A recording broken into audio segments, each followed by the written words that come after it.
Hello all. If you're watching this the day it came out, then we have taken to the seas and are therefore unable to get a video out to you this week.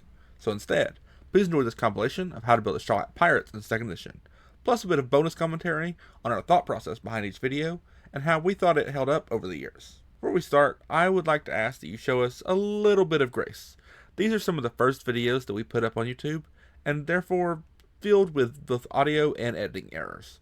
They came out from a time when we knew nothing about audio and video editing, as opposed to now, where we know next to nothing. We tried to touch it up a bit here and there where we could, but I'm choosing to look at this as a testament of how far we've come. So we're spoilers. Without further ado, let's get started. Hello all and welcome to Time to Dice Character Creation, where we create popular characters in Pathfinder 2nd Edition. Today we are making the future King of the Pirates, Monkey D. Luffy. Luffy is a pirate who ate of the Gum Gum fruit, a mythical devil fruit that turned his entire body into rubber.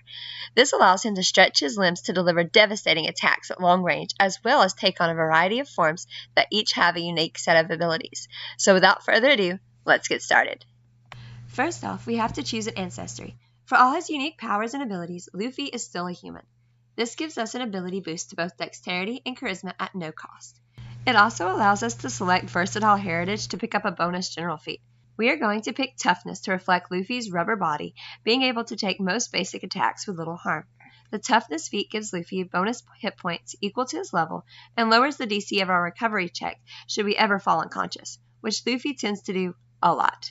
Next, we select a background.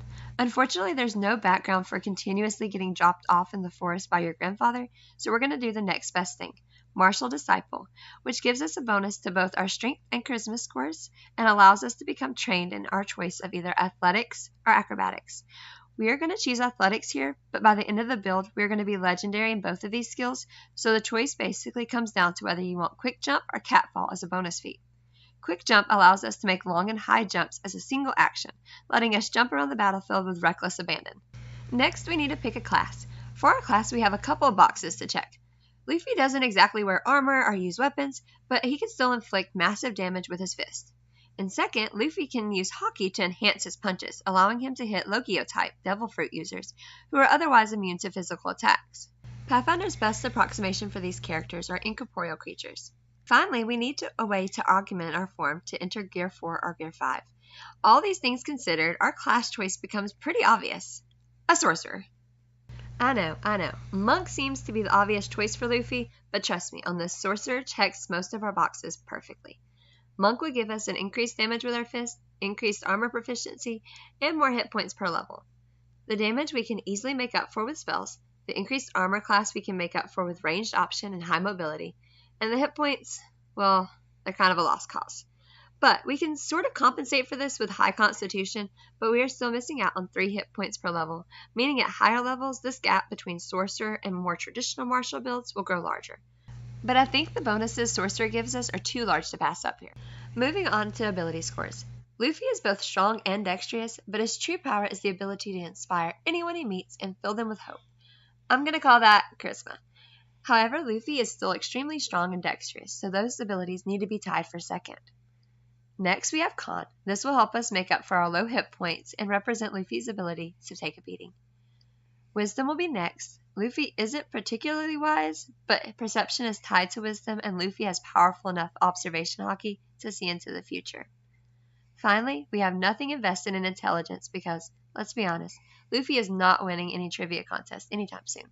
For our skills, we will be legendary in acrobatics and athletics to leap around the battlefield unimpeded by our enemies, and in intimidation reflecting Luffy's terrifying nature once he stops messing around. We also pick up training in diplomacy, deception, warfare lore, and religion in this build. These aren't particularly applicable to Luffy, but all of them except diplomacy were not given a choice, so we had to take them. Alright, let's jump into the meat of this build. At level 1, we can pick up Natural Ambition Ancestry feat.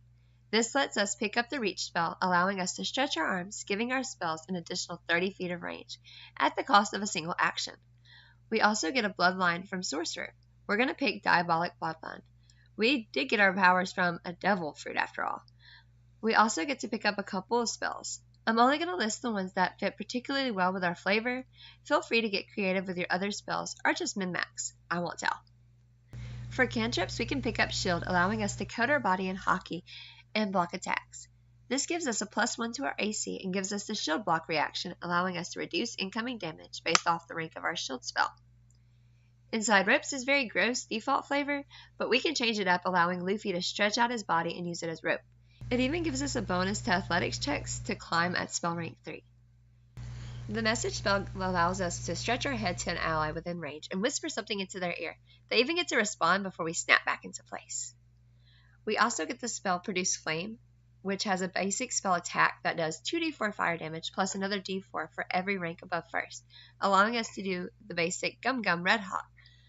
Luffy doesn't get this ability till way later in the series, but if you're a stickler about that, just don't use that cantrip yet. It comes from our bloodline, so we already get it and we have to take it.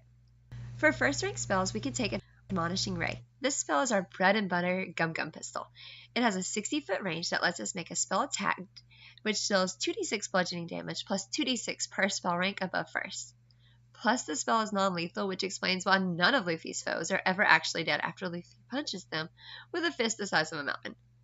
Also, the spell is force damage instead of bludgeoning damage, meaning we can deal it to ghosts. Logio types. We also get Fear, which allows us to use our Hockey to make our foes frightened. Shielded Arm is an upgrade to our shield cantrip, giving us double the AC bonus and increasing the duration to a minute, at the cost of a spell slot. Our bloodline gives us Charm, explaining why we consistently go to a new island, overthrow its leader after like 3 days, and just have all the inhabitants on that island throw us a party. At level 2, we pick up the Dangerous Sorcery feat, increasing all the damage we do with our spells, but not our cantrips, and Titan Wrestler, allowing us to grapple creatures 2 size categories larger than us.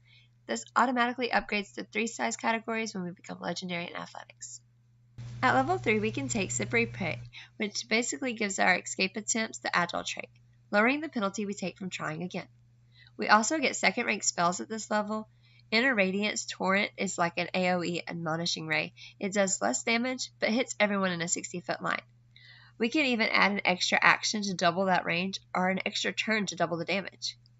Also, Remove Fear helps us inspire our allies to overcome their fears and put their faith in us. Except Usopp, but that really just seems like too much to ask. Level 4 gives us access to the spell Weapon.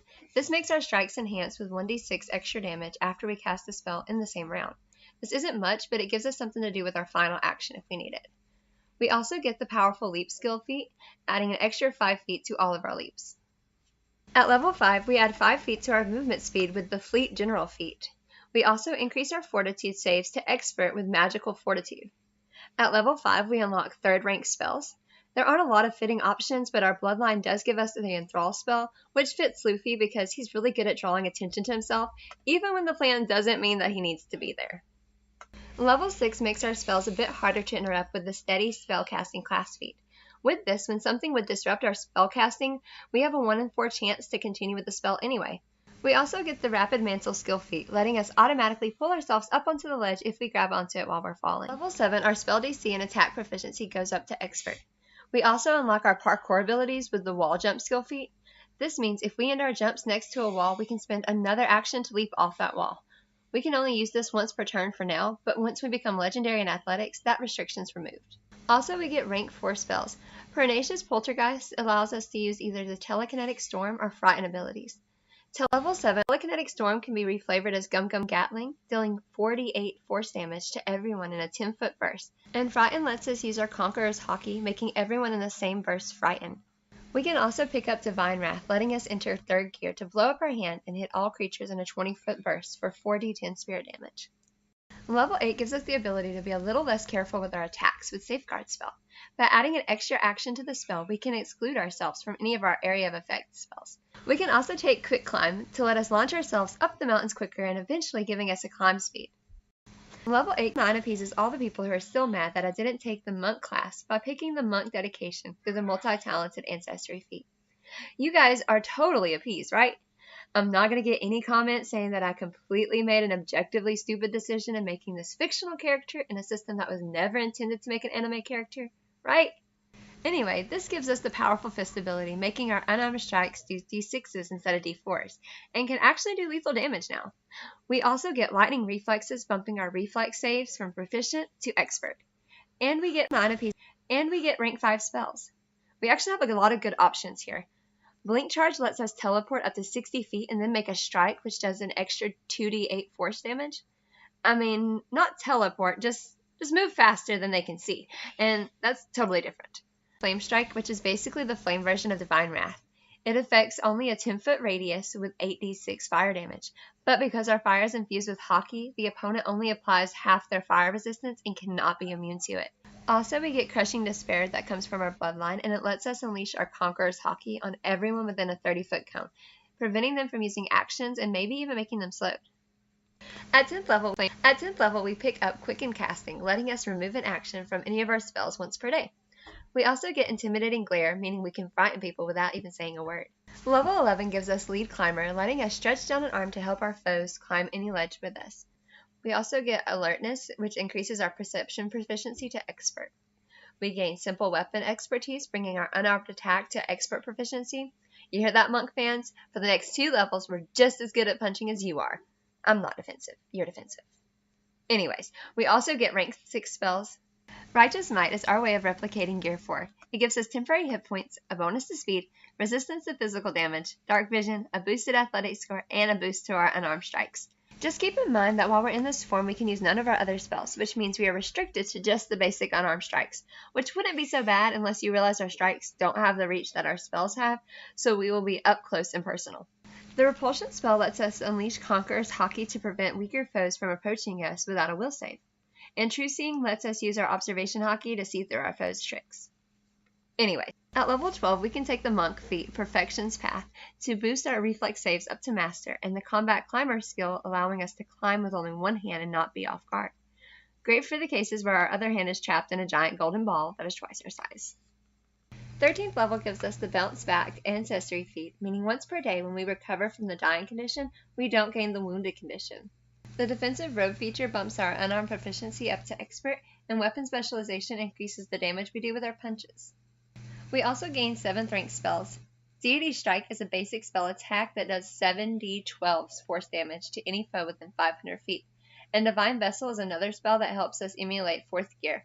However, because this is a morph spell rather than a polymorph spell, we still have access to our spellcasting while becoming large. It also gives us a fly speed equal to our land speed and gains a bonus on all saving throws, dark vision, and 40 temporary hit points. At 14th level, we increase our movement speed to 40 feet with the Monk Moves Archetype feat, and we can force our foes into a full retreat with the Terrified Retreat skill feat. 15th level lets us boost our Fortitude saves to Master with the Canny Acumen General feat, as well as boosting our spell DC and attack rolls to Master with Master Spellcasting. As for spells, the real breadwinner here is Moment of Renewal. This lets us rally nearby allies with an instant 24 hours of rest and get rid of any detrimental effects that would go away on their own within the 24-hour period. This is perfect for a 3rd act climatic showdown. At level 16, we take Monk Resiliency, boosting our hit points for every Monk archetype we've taken up to this point. And we get Intimidating Prowess, which gives us a +2 to intimidation checks when we physically menace our foes. Level 17 gives our allies a bonus for being the most loyal crew in the world, letting us give up to 10 allies within 30 feet 12 temporary hit points, and a +2 to their will saves against mental effects with Heroic Presence. But the big gain here is 9th rank spells. Foresight is our advanced observation Haki, allowing us to see into the future, giving us a +2 on initiative rolls, preventing us from being caught off guard, and granting us a reaction, giving us a second chance to avoid any attack that comes our way. But even that pales in comparison to our next spell. We can already grow our fists with Deity Strike. We can already throw multiple punches with Telekinetic Flurry. We can already use our Red Hawk with Flame Strike, but Meteor Swarm allows us to do all 3 of these attacks at the same time, bringing down 4 punches to do 60-10 bludgeoning damage to everything within 4 different 10-foot bursts, while at the same time dealing 14d6 fire damage to anything within 40 feet of those punches. At 18th level, we take Key Strike, letting us make an unarmed strike with a +1 bonus and 3d6 extra damage. We can also kill foes with an intimidation check using the Scare to Death skill feat. At 19th level, we can pick up Incredible Initiative, basically giving us the +2 initiative from Foresight permanently. We also get Bloodline Paragon, giving us access to 10th rank spells. Legendary Spellcaster boost our DC and attacks with spells to Legendary. As for 10th rank spells, we are going to take Avatar to achieve the peak power of Gear 5. Mechanically, we will pretend to be a worshipper of Aurori. This will give us a 45 AC, 30 temporary hit points, a plus to both our athletics and unarmed strikes, as well as 80-foot base movement speed, the ability to airwalk, and both a melee and ranged unarmed attack. Remember, while we're in this form, we won't be able to cast any of our other spells, but the form offers so much that we would hardly need them. We finish off the build with Metamagic Mastery class feat. Now our Metamagic feats like Reach Spell and Safeguard can be activated as a free action rather than costing an action tax. And last but not least, the Cloud Jump skill feat triples our long jump length and allows us to high jump as far as we could previously long jump. Meaning we can now jump 40 feet guaranteed, and if we wanted to spend our entire turn, we could jump 120 feet by simply rolling a 7 on the dice. Alright, now that we have this build complete, let's look at the pros and the cons. On the pro side, we can dish out a ton of damage, way more than a monk. At level 20, we can throw out an Admonishing Ray that does 20d6 of force damage. Next, we have high mobility. Between our legendary athletics score, blink charge, and our 40-foot movement speed, enemies will have an extremely hard time catching up to us.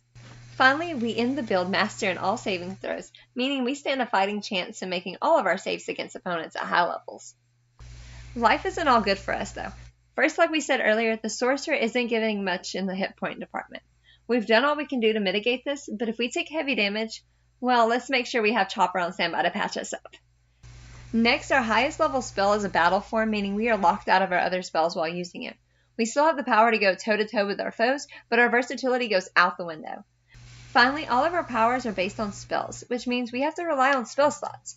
This won't usually be a problem, but if we have multiple encounters in a day, we might find ourselves running low on fuel. Thank you for watching this video, and make sure you subscribe, like, and comment, and come back to hear me say thank you for watching this video. Make sure you like and subscribe to see more videos like this. And there you have it, our first video on the channel. How does it hold up? Well, honestly, I really stand by the build to this day. The Sorcerer class spells are just perfect for Luffy, I think, and I remember not wanting to build Luffy as a monk because I thought it felt a little too obvious and wanted our first video to spark debate. That didn't happen, barely anyone watched our first video, but it might have sparked debate if the video wasn't such low quality that no one wanted to engage with it. Looking back though, I don't know why we didn't try for mages. It really could have beefed up our defenses and made us a little closer to the unkillable menace that Luffy is in the anime. And the ability to mix with spells and unarmed attacks would have helped a ton. The only thing I can say is that the intelligence prereq really would have hurt the character, as it's already an extremely multiple ability dependent character, and to make it even more so for something that didn't really fit would have been hard, especially for our first video.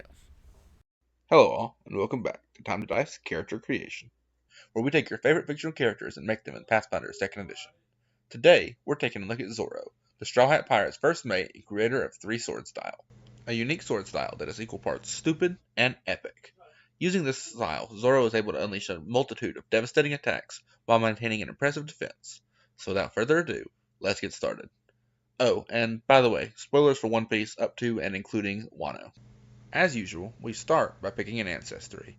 The human ancestry gives us 8 hit points and 2 free ability boosts. We're going to take strength and dexterity. We can also select the versatile heritage to pick up the toughness general feat. This gives us extra hit points equal to our level, as well as lowering the DC of our recovery checks by 1 should we fall unconscious. Before he joined the Straw Hats, Zoro was a pirate hunter, hunting down pirates to collect their bounties. This lines up with the bounty hunter background. This background will allow us to take another boost to strength and dex, and gives us training in both survival and legal lore. We will also get the experience tracker skill feat, which is lucky because if we had to find our own way, we'd be lost in a heartbeat. Matter of fact, we might get lost anyway. Zoro's pretty bad with directions. Alright, so let's take a look at what we need from our class. First, let's rip off the band-aid. Pathfinder 2e has no mechanic for wielding a sword in your mouth. I know, shocking, right? Instead, we're going to try and emulate this by making as many strikes as possible within the 3-action economy of the game. We want to be able to consistently make 3 strikes while being able to position our sword. So of course, we need proficiency in swords. Next, we need a way to reduce our multiple attack penalty. Swinging with our swords 3 times in one turn does us no good if we can't actually hit our opponent. Finally, we need a way to use our swords against creatures who would usually be resistant to physical attacks. Zoro is able to cut through mountains with a single sword slice, and even damage the likes of Kaido, who otherwise seemed invincible to most attacks. All this considered, we can narrow our choices down to one of 2 options, Ranger or Fighter. Fighter has better overall proficiency with swords, capping out at Legendary, but Ranger has a bit more support for characters who want to make several attacks in a turn. In addition, Ranger gives us bonuses to focusing down a single opponent with Hunt Prey, lending to one-on-one fights that Zoro often finds himself in. And to top it off, Ranger offers legendary proficiency in perception, allowing us to replicate Observation Hunky. Ranger will give us expert in perception right off the bat. We also get expert in fortitude and reflex saves, but only trained in will. We get trained in 4 skills plus our intelligence modifier, plus nature and survival for free. Also, for weapons, we get trained in martial and unarmed attacks, and in armor, we get light, medium, and unarmored defense. Finally, every level, we get 10 hit points, plus our constitution modifier. For ability scores, we're going to invest most heavily in strength, to maximize our damage output and our accuracy. Next, Dex and Con are tied for second. Zoro is good at avoiding attacks, but he also has the toughness to simply power through and deal with the pain. Charisma will reflect our hockey abilities. Zoro's hockey isn't as strong as Luffy's, but it still has some pretty impressive feats under his belt. We don't start with anything in wisdom, but we'll pick it up by the end of the build to reflect our observation hockey. And finally, we don't invest anything in intelligence the whole time. Zoro isn't really dumb, we just don't need it, and Nami is the brains of the Straw Hats. Our skills will be our usual feast or famine skill investment. We get legendary in acrobatics and athletics to ensure that we can move around the battlefield with little interference. And we get intimidation because, well, we're able to put a sword in our mouth. That's terrifying. As for our trained skills, survival and nature aren't lore friendly, but we get them from a ranger, so we don't have much of a choice. We can also pick up deception, which lets us feint, and society helps us realize when people have bounties, and legal lore helps us know where to turn them in. Alright, now for the fun part. At level 1, we can take the Fleet Feat with our Ancestry Feat General Training. This increases our movement speed by 5 feet, helping us outpace the average Marine. Next, we get the Twin Takedown class feat, letting us attack once with each of our swords for a single action. We even get to combine both strike damage before applying resistance and weaknesses. The downside is, both of these attacks have to be made against our hunted prey. What is our hunted prey? I'm glad you asked, because at level 1, we get the Hunt Prey feature, allowing us to select one creature we can see, or at least see the tracks of, to become our hunted prey.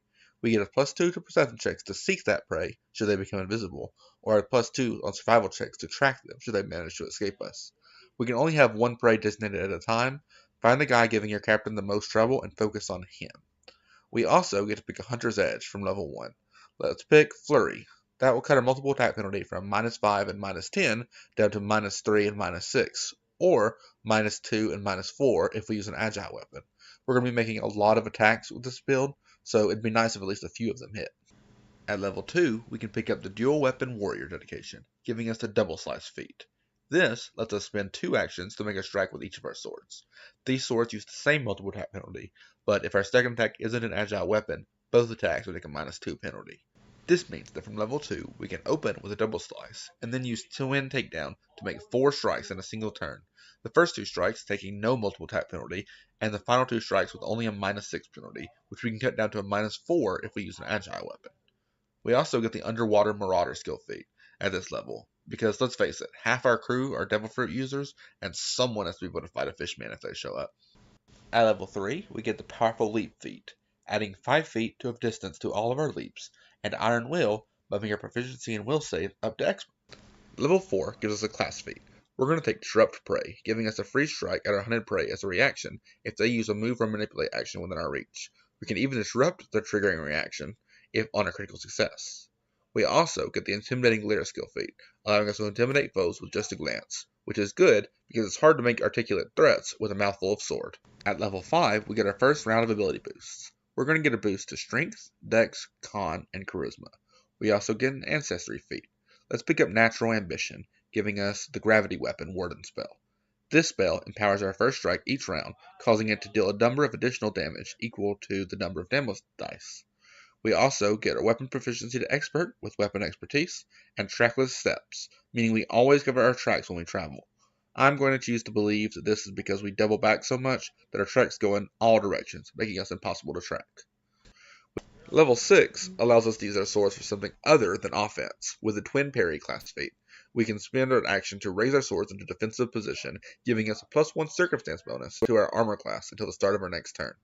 As for every even level, we can also pick up a skill feat. Let's take Intimidating Prowess, giving us a bonus to intimidation checks when we physically menace our foes. Zoro is part of the monster trio for a reason. Level 7 gives us Evasion, boosting our reflex saves to Master, and bumping our successes up to critical successes. We also get Vigilant Senses, boosting our perception score to Master, and Weapon Specialization, boosting our damage with swords by 2. Finally, we get a general skill feat. Wall Jump allows us to jump off nearby walls after we make a normal high or long jump. At level 8, we can unlock our observation hotkey with the blind fight class feat. This lets us hit creatures that are concealed to us without a flat check, and hit creatures that are hidden to us as if they were simply concealed. In addition, we can pick up the quick swim skill feat, just in case any of the devil fruit users fall into the ocean and need rescuing. Ninth level rangers get Nature's Edge, making all foes in difficult terrain off guard to us, and Ranger's Expertise boosts our Ranger class DC to Expert. I don't actually think we're using our class DC for anything, but it's still nice to have. We also get an Ancestry feat, so let's take Sense Allies, letting us use our Observation hotkey to know where our allies are within 60 feet of us, even if we couldn't otherwise see them. Level 10 brings us another round of ability scores. Once again, we're going to pick up Strength, Dex, Con, and Charisma. We can also pick up the Dual Weapon Blitz, letting us move up to our speed and take a strike with each of our swords, meaning now we can make 4 strikes within a round and move up to our speed, all without being quickened. 10 is an even number, so we get ourselves a skill feat. Terrified Retreat means we can get a critical success on Demoralize to send our foes fleeing, as long as they're lower level than us. Level 11 unlocks our Conqueror's Hotkey with the Battle Cry general feat. This lets us intimidate our foes for free at the beginning of every battle and as a reaction whenever we critically hit with a strike. Our AC proficiency also gets a bump to Expert with the Medium Armor Expertise, and our Fortitude saves bump to Master with Juggernaut. We can also ignore non-magical difficult terrain with the ability Wild Stride. Our attacks become a little bit more consistent at level 12 with the second Sting class feat. This allows us to make a strike with one hand, and if we miss, but not critically miss, with that strike, we deal damage as if we had hit with our other sword, minus the weapon dice that sword would have done. This works great against hard to hit higher level foes. The Slippery Prey skill feat allows us to lower the penalty for repeatedly trying to escape in the same turn from -5 to -3, and in a few levels when we become legendary in Athletics, we can ignore the penalty entirely. 13th level boosts our proficiency with weapons to Master with the Weapon Mastery feature. Go figure. That was kind of self-explanatory. We can also take Stubborn Persistence. Stubborn Persistence lets us give us a 20% chance to ignore the fatigue condition. At 14th level, we can pick up Twin Riposte, letting us take a strike against any foe who critically misses us while we are benefiting from Twin Parry.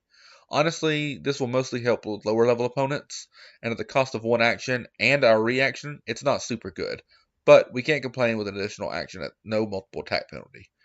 We will get an upgrade to this feat later that will vastly help it out. We can also pick up the Kip Up feat. This build is pretty action starved, and not having to waste an action to stand up is pretty helpful. Another 5 levels, another set of ability boosts. Can you guess what we're going to take? If you chose Strength, Dex, Con, and Charisma, congratulations! We also get Incredible Senses, boosting our Perception to Legendary, Improved Evasion, boosting our Reflex saves to Legendary, and preventing us from ever crit failing a Reflex save, and Greater Weapon Specialization, giving us another boost of damage. We can also make use of our new Legendary Proficiency in Athletics to take the Cloud Jump skill feat, tripling our distance of our long jumps, and making our high jumps now the distance of our old long jumps. Level 16 gives us that upgrade to Twin Riposte I was talking about earlier, with Improved Twin Riposte. Very creative name there. Anyway, that feat gives us an extra reaction that we can only be used to take Twin Riposte, and we can do it when an opponent critically fails us, even if we're not benefiting from Twin Parry. This discourages foes from hitting us with weapons, but what about enemy spellcasters? Well, for them, we take Terrifying Resistance, meaning whenever we intimidate a foe, we gain a +1 circumstance bonus against their spells for the next 24 hours, in addition to the penalty they already took for their DCs for being frightened. Level 17 gives us Bounce Back, so we can get back into a fight before Chopper clears us for battle. With this, the first time we recover from the dying condition, we don't gain the wounded condition, meaning we can jump into the fray again without fear of taking further injury. Perfect for when Mihawk injures us and we have to go a whole nother arc before seeking medical attention. We also get Masterful Hunter, boosting our Ranger's class DC up to Master. We still aren't using this, but the added benefit of upgrading our Hunter's Edge and cutting our multiple attack penalty from -2 to a -4 down to a -1 and -2 with an Agile weapon. We also get 18th level unlocks the power of 9 sword style with the class feat Impossible Flurry. This lets us make 3 sword strikes with each of our swords at the cost of all 6 being our maximum penalty. Luckily for us, Flurry Hunter's Edge makes our maximum penalty with all of those attacks only a -2. That's a lower penalty than a normal character would make after making a single attack. We also get a skill feat, so let's pick up Scare to Death, letting us scare our foes so much they die. 19th level sees our armor proficiency upgraded to Master with the second Skin class feature, and Swift Prey, letting us hunt prey as a free action, as long as it's the first action we take on our turn. freeing up all of our 3 action slots for more sword strikes. We can also take the general feat, so let's pick up True Perception, increasing our observation haki to its ultimate form. Alright, here we are at level 20. Let's get the boring stuff out of the way first. Another round of ability scores. We get Strength, Dex, and Con, as usual, but our Charisma score is already at a +4, and we need 2 boosts to turn that to a +5. So let's take our last boost into Wisdom to boost our Perception ever so slightly. We can also pick up the skill feat Rapid Mantle, letting us to grab our edge and pull ourselves up as a single reaction. And finally, for our capstone, we can pick up Accurate Flurry. This upgrades our Impossible Flurry, letting our first strikes in each hand work as though we've only made a single attack prior, basically giving us a +1 to our first swing with each sword. Okay, before we finish up, let's talk equipment. Zoro has had many swords throughout the 1000 plus episodes of One Piece, but he currently has settled on 3. The Wado Ichimonji was Zoro's first named sword, given to him after his childhood friend passed away. This sword has been with Zoro since the beginning, and is often wielded in his mouth. For this blade, we're going to use the Mike Wazowski. This sword isn't particularly strong on its own, but the deadly D8 trait will make up for this damage whenever we score a crit. For runes, we're going to pick up the Wounding rune, allowing us to coat our sword in haki to deal an extra d6 of force damage, and the Speed rune, allowing us to permanently be quickened as long as we use that extra action to make a strike with this sword, and the Keen rune, turning our natural 19s into critical hits, just like natural 20s, letting us make better use of the deadly trait. The Sendai Kietsu was given to Zoro by the shopkeeper for free, probably because of the curse that brings misfortune to whoever wields it. Zoro has so far managed to avoid this curse. For this blade, we use a katana. This blade also has the deadly D8 trait, but it also has the two-handed trait, meaning if we ever get disarmed, we can use one-handed sword techniques. For our build, we will give this blade the Bloodthirsty and the Death Drinking runes to reflect the cursed nature. The Death Drinking gives us a +1 on saving throws against void damage and death effects, and a +1d6 bonus damage when we crit. And if we drop a foe to 0 hit points, we can spend a reaction to get a plus to attack and damage for 10 minutes, if they were alive, or 10 hit points, if equal to half our level if they were undead. The Bloodthirsty rune lets us get temporary hit points equal to double the foes that we bring to 0. And if we hit a foe that was taking persistent bleed damage, they become drained 1. But how do we make the opponent bleed? Well, the Wounding rune means whenever we hit a foe with this weapon, they take an additional d6 persistent bleed damage, in addition to the normal damage. Our final blade is one of the strongest in the One Piece world, Enma. This blade does a great deal of power at the small cost of draining its user's haki. For this blade, we're going to use a Bastard Sword. This is our strongest blade at the cost of not dealing anything extra on a crit. As for runes, we're going to pick up the Greater Fearsome rune, meaning whenever we crit with this weapon, it becomes Frightened 2. I know I just said that it doesn't do much on a crit, but I was talking about damage. This is very good. We're also going to pick up the Vorpal rune, giving us a chance to instantly kill a foe when we hit with a natural 20. And finally, we can pick up the Greater Dancing rune, so that we can let the sword attack on its own. This is a much lower hit modifier than our normal strikes, so we really only use this against lower level foes than us. But more importantly, this means that we can technically use 3 swords at the same time. You didn't really think I was going to settle with 2 weapons, did you? Now, with all that out of the way, let's take a look and see how the build actually works. First off, we're a fully martial and fully invested into hit. That means we have consistently high damage and high accuracy.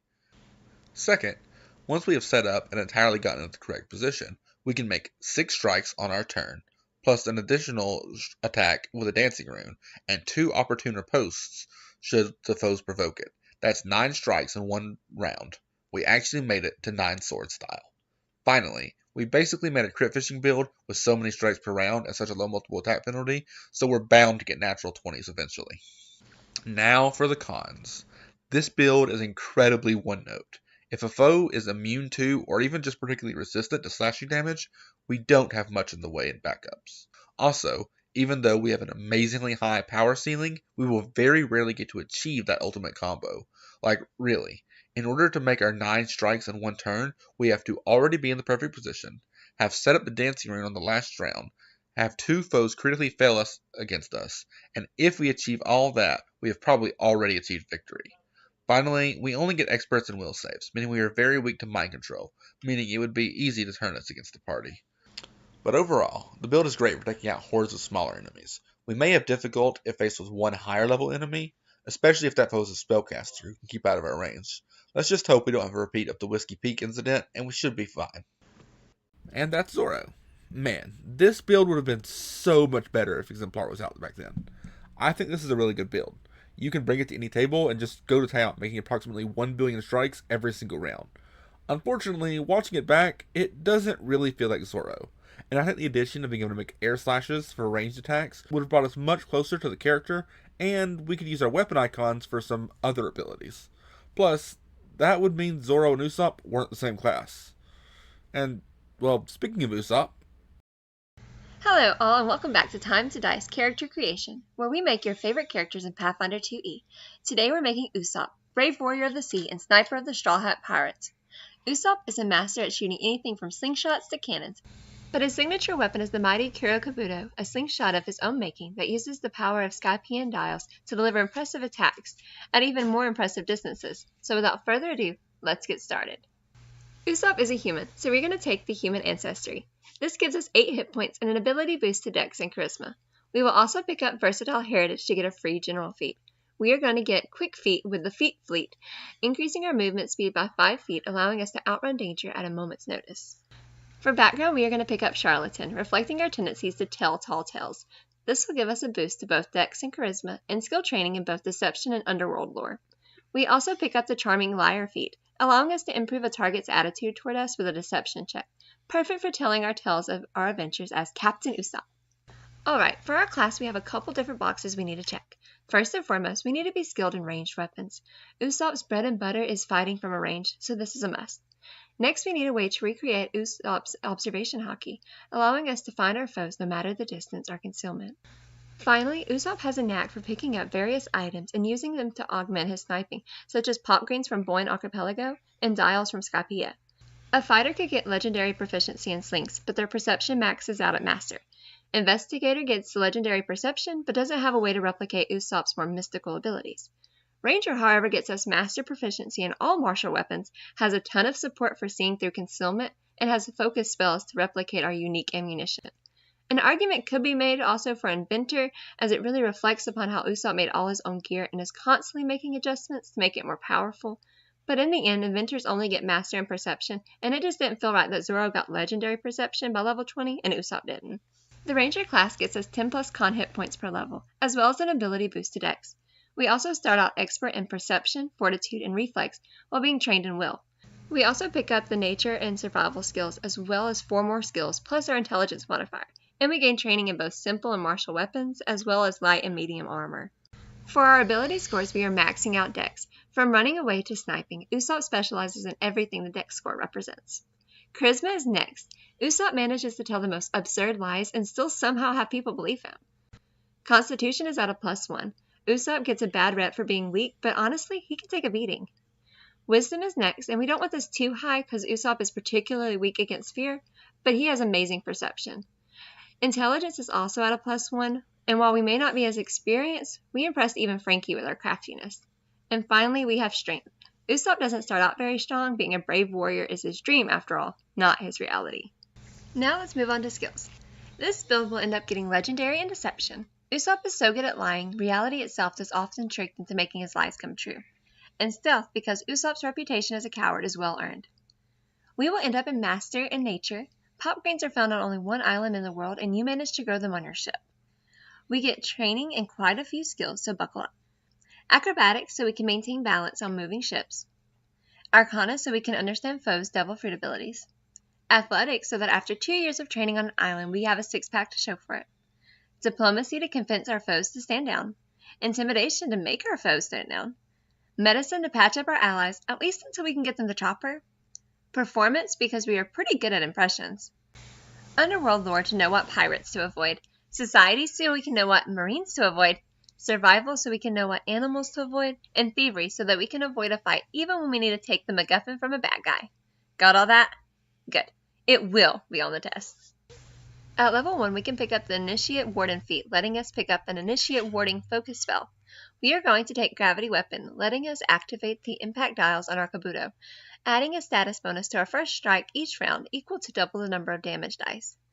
We also get Hunt Prey, letting us designate a single target and gain a +2 circumstance bonus on perception checks to seek them, or survival checks to track them. Think of this as our first observation haki ability. Finally, we can select the Hunter's Edge. The Precision Hunter's Edge adds 1d8 damage to the first strike each round against our hunted prey. This increases to 2d8 at 11th level and 3d8 at 19th level.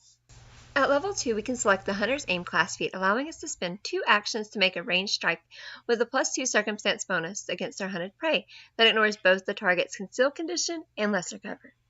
Add this with the action we need to reload, and we have used up our entire turn to effectively make 1 strike. And that's assuming we used our hunt prey last round. We will need to pick up a few things to tighten the action economy later. We also pick up the Slippery Prey skill feat, cutting our multiple attack penalty for attempting the escape action by 1.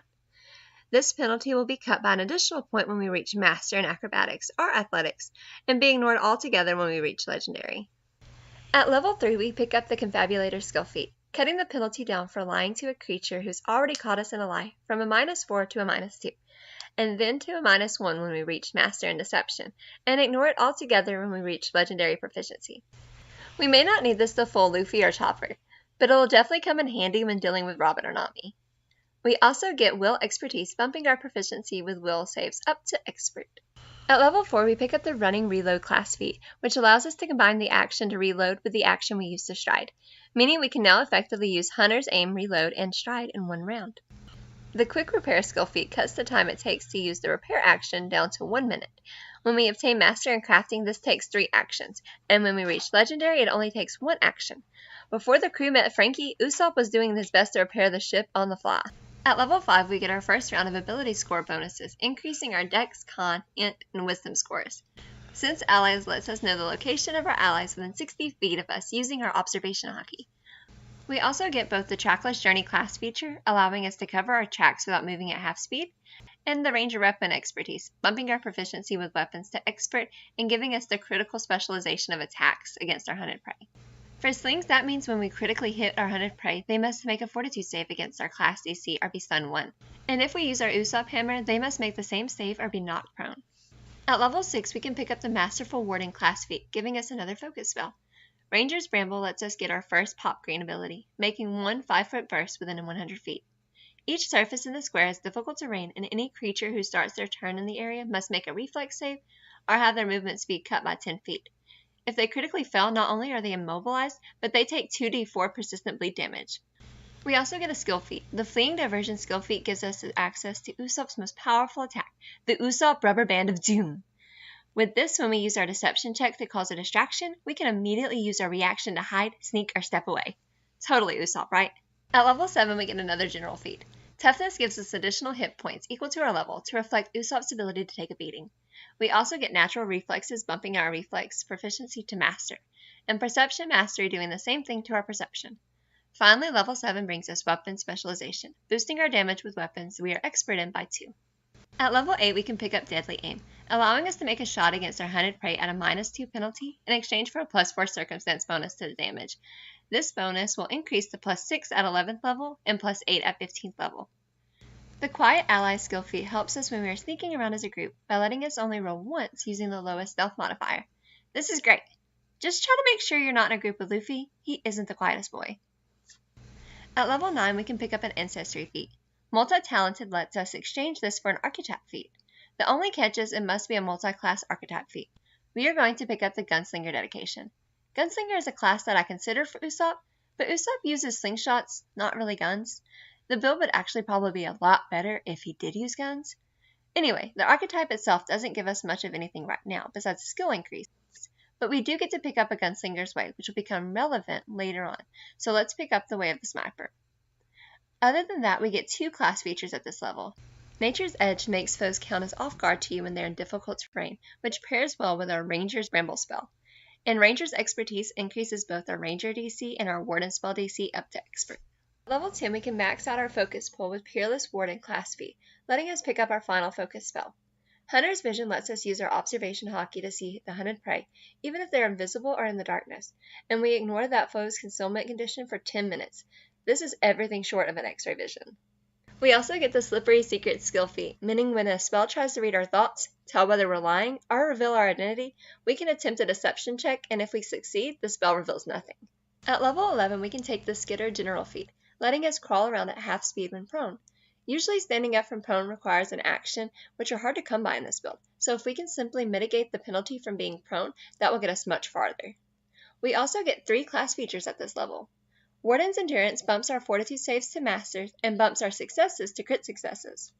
Medium Armor Expertise bumps our proficiency in armor up to Expert, and Unimpeded Step lets us ignore difficult terrain and treat greater difficult terrain as difficult terrain. Level 12 doesn't have much in the way of class feats, so let's pick up the Practice Reloads archetype feat. That gives us the unique reload action of our Gunslinger's Way. For Way of the Snapper, that means we get covered reloads, letting us either take cover or hide in the same action we reload. We also get the skill feat Swift Sneak, letting us move at our full speed when we sneak. Now we no longer have to choose between running and hiding, we can do both. At level 13, we pick up the Bounce Back Ancestry feat, meaning the first time we come back from being unconscious, we don't gain the Wounded condition. I think all of the Straw Hats have this feat, but what can I say, the Straw Hats get beat up a lot, and they're always ready to jump back into the fray. Okay, well, maybe Usopp's a little less ready to jump back into the fray, but you get the picture. We also get Martial Weapon Mastery, bumping up our proficiency with martial weapons to master. At level 14, we can take Sense the Unseen, which allows us to automatically detect a creature that we failed to seek, making them merely hidden to us. For our skill feat, we can pick up Full Senses, allowing us to effectively hide from creatures despite their special senses, such as Tremor Sense or Scent. Level 15 gives us another round of ability scores, giving us boosts to Dex, Int, Wisdom, and Charisma scores. We can also pick up Incredible Initiative. This gives us a +2 circumstance bonus to our initiative scores, our Observation Hockey giving us an advanced warning to danger. We also have class features at this level. Greater Natural Reflex bumps our reflex saves to legendary, bumps our critical failures up to normal failures, and allows us to take half damage when we fail reflex saves against damaging effects. Greater Weapon Specialization gives us another boost to damage, giving us a total of +6 to weapons we are master in. Finally, Perception Legend bumps our proficiency in Perception up to legendary. Level 16 gives us another workaround to reloading with Warden's Reload. This feat lets us reload as a free action immediately after we cast a Warden spell, letting us combine our reload action with a self-buff with a gravity weapon, or negate an opponent's concealment with Hunter's Vision. We also get the Charlatan skill feat at this level, allowing us to attempt a deception check when we activate a magic item to cast a spell. If we succeed against Onlooker's Perception CC, it appears as if we had cast the spell instead of the item. Usopp has a tendency to take credit for other people's feats, be it Big Mom's Conqueror's Hockey or Sniper King's inventing of Kabuto. At level 17, we fully unlock the power of God Usopp with Heroic Presence, allowing us to inspire up to 10 willing allies within 30 feet, granting them 12 temporary hit points and a +2 status bonus to saves against mental effects. Also, this level grants us Masterful Hunter, granting us quite a few bonuses. For starters, our class DC and focus spell DC increases to Master. Next, we can attack into our second or third ranged interment with a ranged weapon against our hunted prey with no penalty. We also boost our bonuses from Hunt Prey to Perception and Survival checks to +4. Finally, we deal 1d8 precision damage against our hunted prey on our second attack against the foe in the same round, and at 19th level the bonus upgrades to 2d8 and our third strike does 1d8. At level 18 we pick up Perfect Shot, letting us spend our entire round to make a single strike against our hunted prey. If the attack hits, we deal maximum damage, no dice roll needed. After this shot, our turn automatically ends. Notably, if we are quickened, we can use the extra action before this action to squeeze in an extra action. We also pick up a skill feat at this level. Legendary Sneak allows us to hide or sneak even when we're not benefiting from cover or concealment. Usopp has a lot of practice cowering in fear or deflecting attention onto more powerful members of the crew. At level 19, we can reach the pinnacle of Observation Hockey with True Perception. This allows us to constantly gain the effects of 6th rank True Sight spell. Notably, whenever we attempt to counteract a spell with this spell, we use our Perception modifier. We also get Medium Armor Mastery, boosting our proficiency and AC to Master, and Swift Prey letting us start every turn with a free action Hunt Prey. At level 20, we cap off our ability scores with a boost to Strength, Dex, Con, and Int. We also get the class feat Superior Sight, allowing us to gain a permanent +2 circumstance bonus to perception checks and low light vision. We also automatically succeed any flat check to target any concealed, hidden, or invisible creature. This basically makes our Hunter's Vision focus spell redundant, but having that spell gives us another focus point that we can use for Gravity Weapon or Ranger Bramble, so it isn't worth retraining. We also get the reveal Machinations, letting us convince a foe that we played a significant role in their life and that they have been playing into our hands with every choice they make. We attempt a deception check against our foe's will DC. On a success, the foe is frightened 2 or frightened 3 on a critical success. We also learn something about the foe as if we had succeeded on a recall knowledge check. Alright, now that we have finished this build, let's take a look at some equipment we could use to really make this build shine. First off, our primary weapon is Kabuto. For this, we are going to use a halfling sling staff, combining a decent range with a powerful D10 damage die. And with Masterful Hunter, we can safely fire our sling with a range up to 240 feet. The only downside is that weapons require a reload action after every shot. For runes, we can use True Rooting to immobilize our foes for 1 round and making them clumsy for as long as they're immobilized. The Keen rune increases our crit success chance by 5%, and the Speed rune gives us an extra action at each of our turns to strike with this weapon. Next, we need a way to replicate our pop greens. Green Star Devil is already covered by our Hunter's Brimble spell, but we need some equipment to cover some of the other abilities. For Green Star Reflexia, we can use our aromatic ammunition to give a foe a scent that is easy to track, and making them have difficulty hiding, or olfactory obfuscators to hide our own scent, hiding us from foes with the scent ability. For Green Star Skull Bomb Grass, we can use explosive ammo to deal 10d6 fire damage to everything within a 10-foot burst. Green Star Human Drakes can be replicated with an Imp Shot. On a successful strike, an Imp emerges to harry the opponent, giving them a -2 circumstance penalty to attack and skill checks. This lasts for a minute, but at the beginning of each of the foe's turns, you attempt a DC 11 flat check, and on a failure, the Imp disappears early. Green Star Bodhi Banana can be replicated with a Boat Marvelous Miniature. This makes a boat. Any questions? Finally, for our special attack Firebird Star, we can use an elemental ammunition, adding an additional 3d4 persistent fire damage to each of our shots. Alright, now that we are finished, let's take a look at the build as a whole. First off, we are a Master Sniper. Our Halfling Sling Staff has a range increment of 80 feet, so that means we have a maximum range of 400 feet. Not only that, Masterful Hunter means that the first 240 feet have no penalty. Next, we become legendary in perception, and that plus superior sight and hunter's vision means that foes have little chance of hiding from us. Finally, between covered reload, warden's reload, and running reload, we have an amazing action compression to do one of these actions on a turn anyway, so this build can in a way ignore the action tax. But that action tax still exists. Between the need to reload and the want to set up gravity weapon and hunt prey before we shoot, mean we have a good deal of setup to do before we can even make a strike, meaning we can only reliably make 1 strike per turn. Finally, other than Ranger's Bramble, we have little that we can do for enemy crowds. But if we work together with the rest of the crew, we can take out key targets and turn the tide of any battle. If you would like to see more of these videos, make sure to like and subscribe. And if you would like to see different videos, make sure to comment which characters you would like to see us make in Pathfinder 2nd Edition. Usopp, on the other hand, is a character that I think works out the best of our original batch videos. Even all this time later, I can't really think of much that we could have done better. Well, besides increase the video quality about tenfold, that probably would have helped. Hello all, and welcome back to Time to Dice Character Creation, where we make your favorite fictional characters in Pathfinder 2e. Today, we're making Nami, the navigator of the Straw Hat crew, and the only reason the crew actually managed to make it to the next island and not to the bottom of the ocean. Nami is both a master thief and a master navigator, and on top of that, after 2 years studying with the citizens of Weatheria, Nami can use the climate attack to weaponize the weather against her foes. So beware of spoilers up to and including Wano, and without further ado, let's get started. Like the rest of the Straw Hats we've made so far, Nami is a human. Man, I can't wait to make Chopper, or Jinbei, or even Frankie. Anything so they don't have to make another human. Anyway, humans start out with 8 hit points and get a boost to both Dex and Wiz. Next, we have to pick a heritage. The versatile heritage lets us pick up a free general feat. Streetwise lets us use our society rather than our diplomacy to gather information.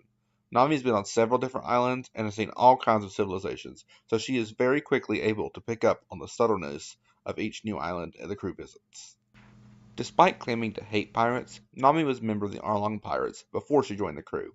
Well, actually, it's probably more because she was on Arlong's crew that she hated pirates. Regardless, we're going with the criminal background.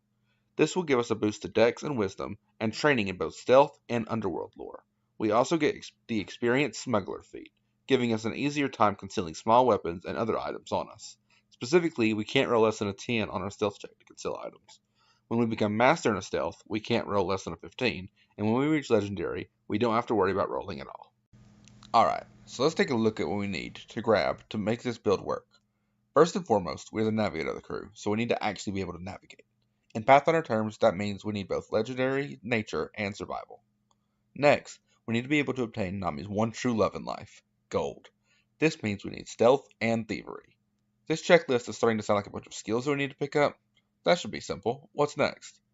Finally, we need to be able to bend the elements to our whim, creating various weather phenomena from lightning storms to tornadoes. Simple, right? All things considered, two options immediately stand out. Druid gives us everything we need to control the weather, and Rogue gives us the skill increases we need to invest in the multitude of skills we need for Nami.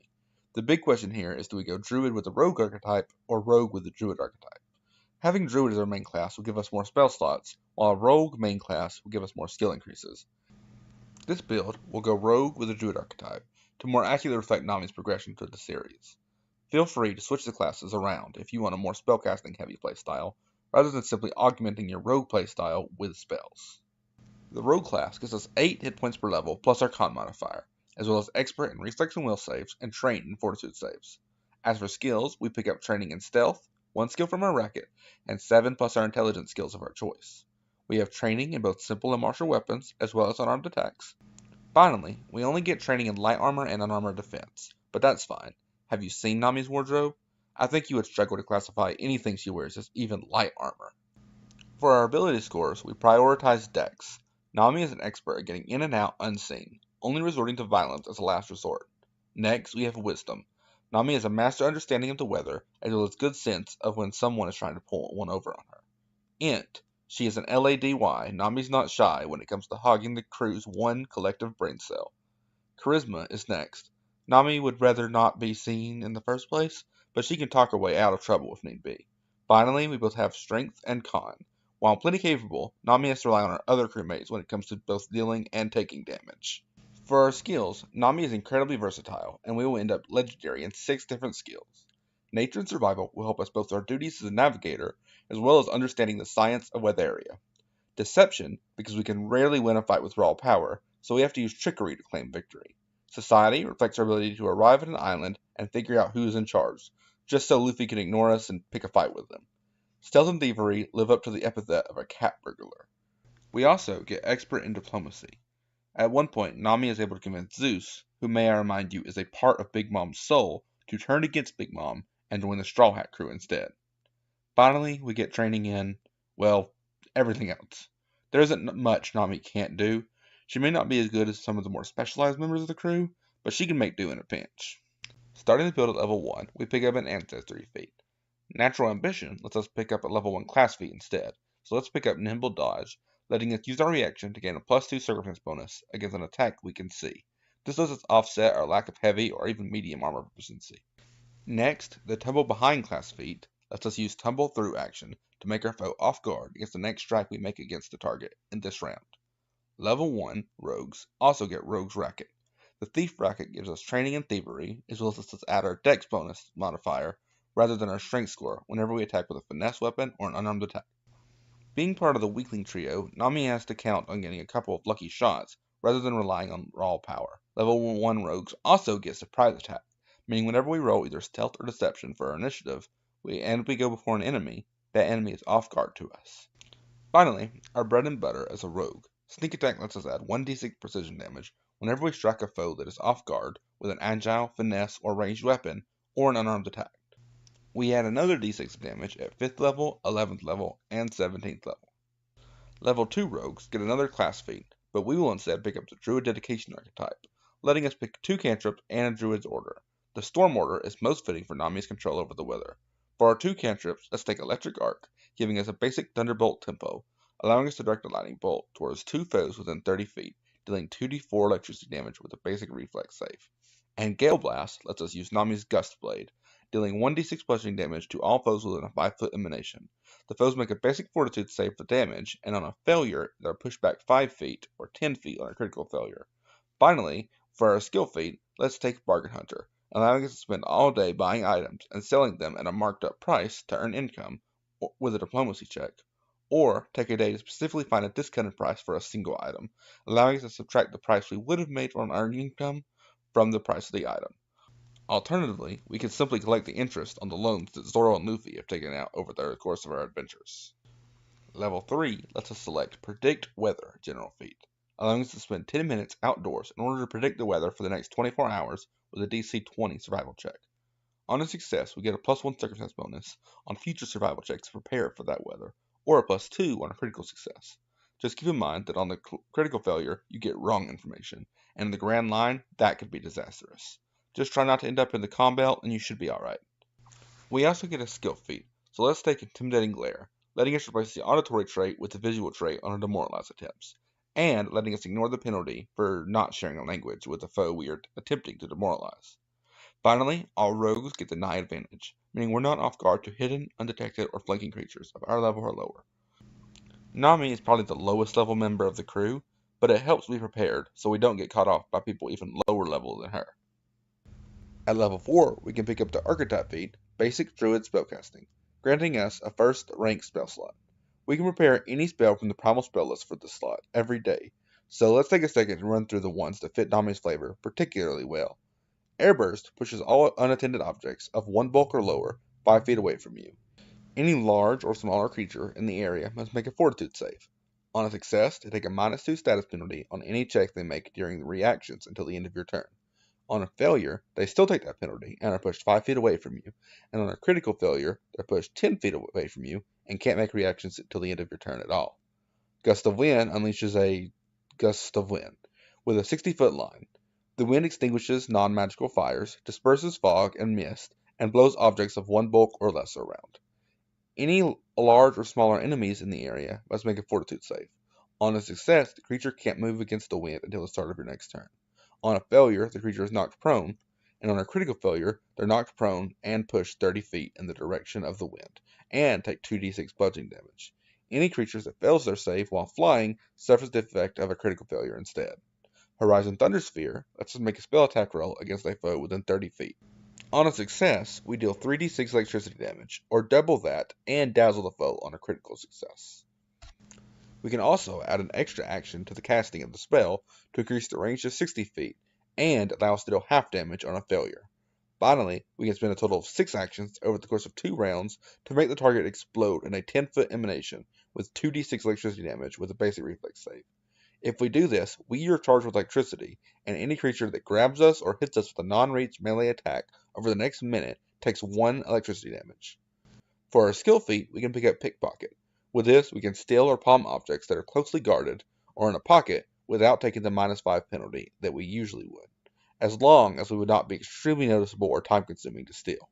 When we reach Master in Thievery, we can steal an object from a creature in combat, although this will take 2 actions and will still suffer the -5 penalty. Level 5 gives us our first round of ability boost, letting us boost our Dex, Int, Charisma, and Wisdom. For our Ancestry feat, we can pick up General Training to pick up Incredible Initiative. Luffy may be the captain, but when the ship sails into a storm, Nami is the first one to start barking orders. We can also pick up the Quiet Ally skill feat. This lets allies think around with us, with only having to roll 1 stealth check for the group, rather than 1 per character. This uses the modifier of the character with the lowest stealth score, but they get a bonus from following Expert equal to 2 if we were Expert in Stealth, 3 if you're Master, and 4 if we're Legendary. We also pick up Weapon Tricks, boosting our proficiency weapons to Expert, and allowing us to use the weapon specialization of any strike we make against a creature who is off guard. For a staff, that means any creature that we crit gets pushed 10 feet away from us. At level 6, we can pick up the Magical Trickster class feat, allowing us to apply our sneak attack damage to any spell that requires an attack roll, as long as we hit an off-guard creature with it. We also pick up the Charlatan skill feat. This will allow us to attempt a deception check whenever we use a magic item. If we succeed against an onlooker's perception DC, they believe that we used the magic spell rather than the item. Nami's abilities may result from science and not magic, but the Marines definitely do not need to know that. Our basic sorcerer spellcasting also gives us access to second rank spell slots at this level. So let's take a look at our options. Sudden Bolt lets us call down a lightning bolt on our foe for 40-12 electricity damage with a basic reflex save. No trickery, no added effect, just damage, nice and simple. Mist lets us fill a 20-foot burst within 120 feet with obscuring mist. Anyone inside the mist is concealed, and anyone outside of the mist is concealed to those who are inside it. It's perfect when you need to make a getaway. 7th level, we can take the General feat, Environmental Grace. With this, we can spend half an hour in an area, and that area suffers from severe cold or heat, we gain immunity to the weather. This is why we get a new outfit change every island. Yep, this is the reason. I can think of no others. We also pick up evasive reflexes. Increases our reflex saves to master, and bumping any successes with reflex saves to critical successes. Perception mastery bumps our perception to master, and weapon specialization boosts our damage by 2 if we're expert in that weapon. Nami does not use the climb attack as a simple weapon very often, but this will help when she does. At level 8, Nami's skills with the climb attack increase with the Primal Breath class feat, giving us an extra spell slot of every spell rank but our 2 highest ones. But wait, we only have rank 2 spells. Well, level 8 gives us rank 3 spells.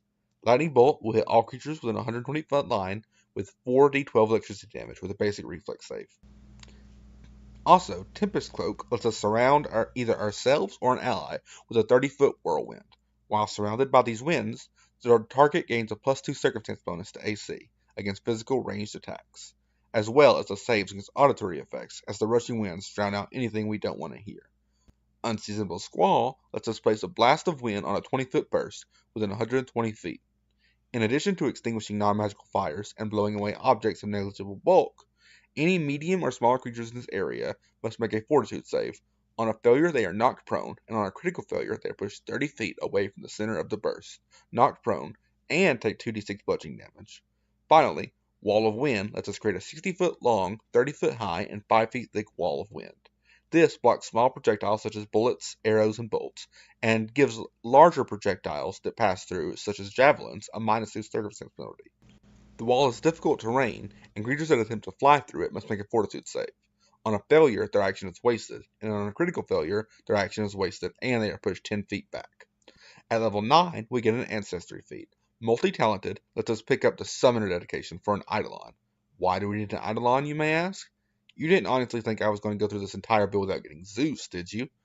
For our Eidolon's type, we're going to pick Air Elemental, specifically the Adaptive Air Elemental, to let Zeus focus on dexterity.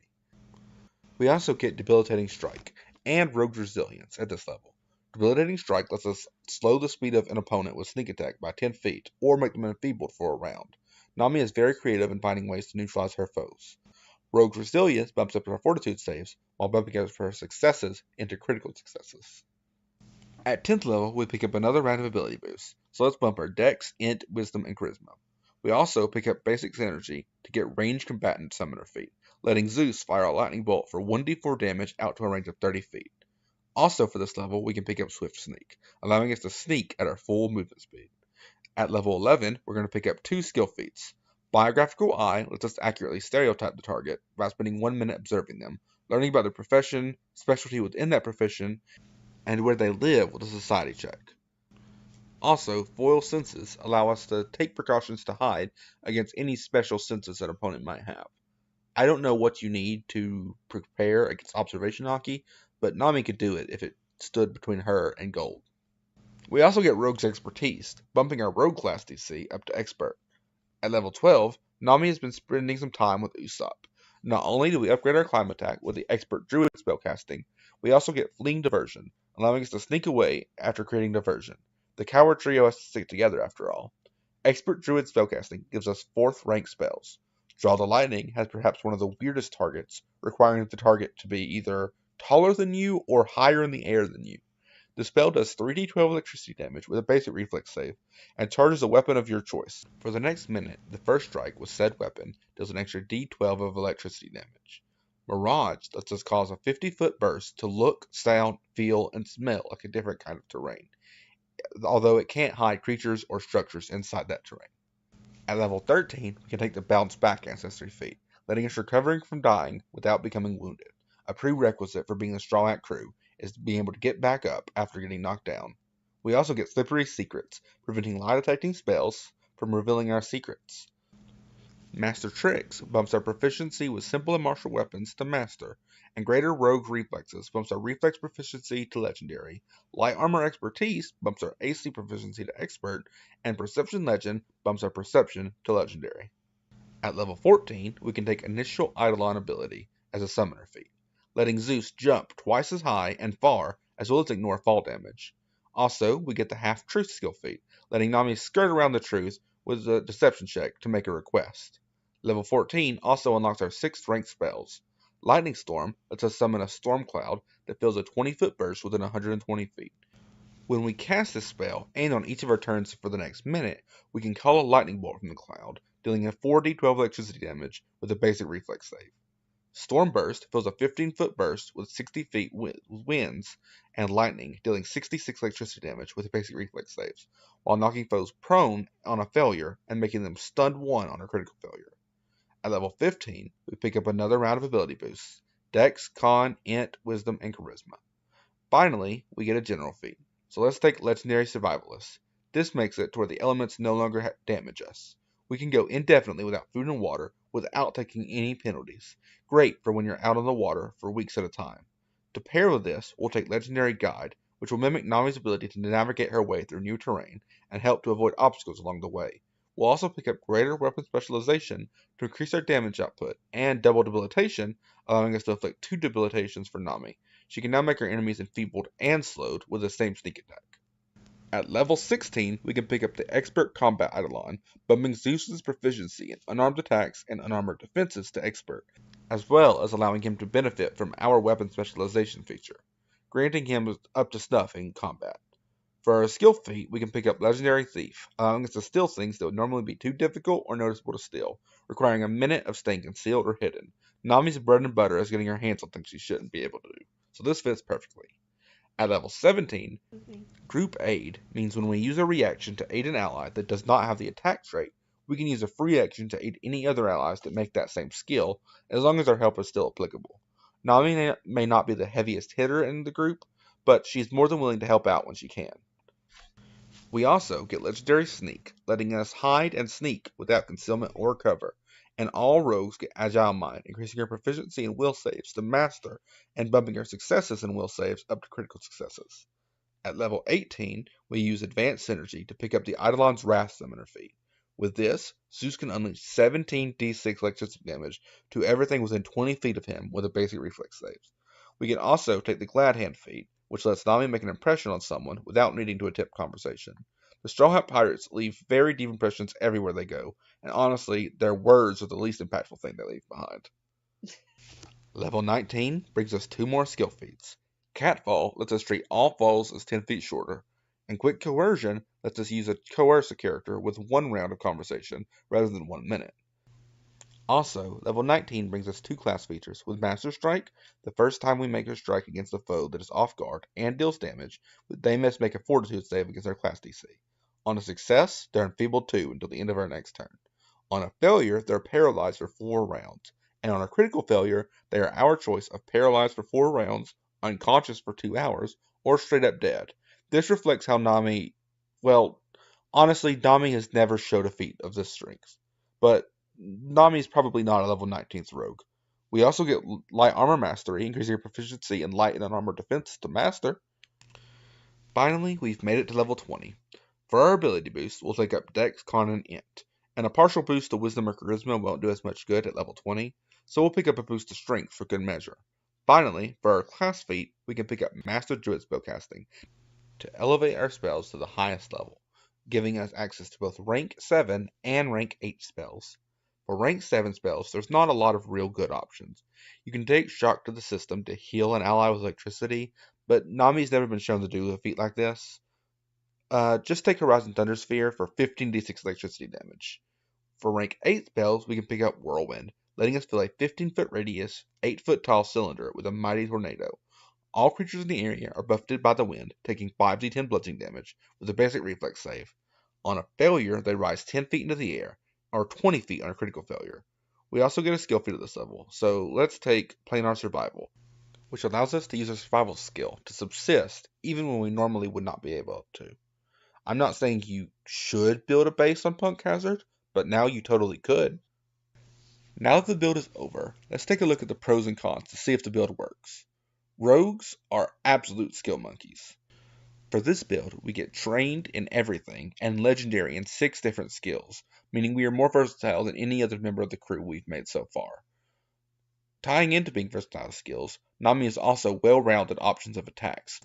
She's trained in both melee and ranged martial weapons, meaning she always is an option on the battlefield. Finally, with Legendary Sneak, Nami is almost always allowed to take her enemies off guard. On the flip side, due to being a rogue, her hit points aren't really up to par for most level 20 characters, making her a bit more frail than the rest of the Straw Hat Pirates. Zeus may be a bit flavorful, but he really isn't holding his own in combat. He only gets expert in unarmored strikes and unarmored defenses as opposed to Nami's master in both, and he doesn't benefit from sneak attack. Ironically, Nami's most powerful weapon in the anime might be her weakest aspect of this build. Lastly, because of Nami's dual classing, she does not get the typical amount of spells that a full druid would. This means that we will need to be sparing with them, and use them at most advantageous moments. This isn't too hard for her, as she is the one who usually has the plans, not the one who is in the heat of the battle, if she can avoid it. If you have an interesting take on Nami that I didn't put here, please comment. I love hearing different ways to create characters. Also, if you'd like to see more of these videos, please make sure to like and comment and subscribe. Or drop a suggestion down in the comments to see who you would like me to make in Pathfinder 2e next. See ya! For Nami, I think my biggest regret is that I put so much investment into adding Zeus to the build, and he doesn't really add much. If I was doing this again, I'd probably strip down both the Druid and Summoner dedication, and instead add the Primal Witch dedication. This would let us add Zeus to the build early as a familiar rather than an animal companion, and rather than having to split our attention between dexterity, wisdom, and charisma, we could have just focused on dexterity and intelligence.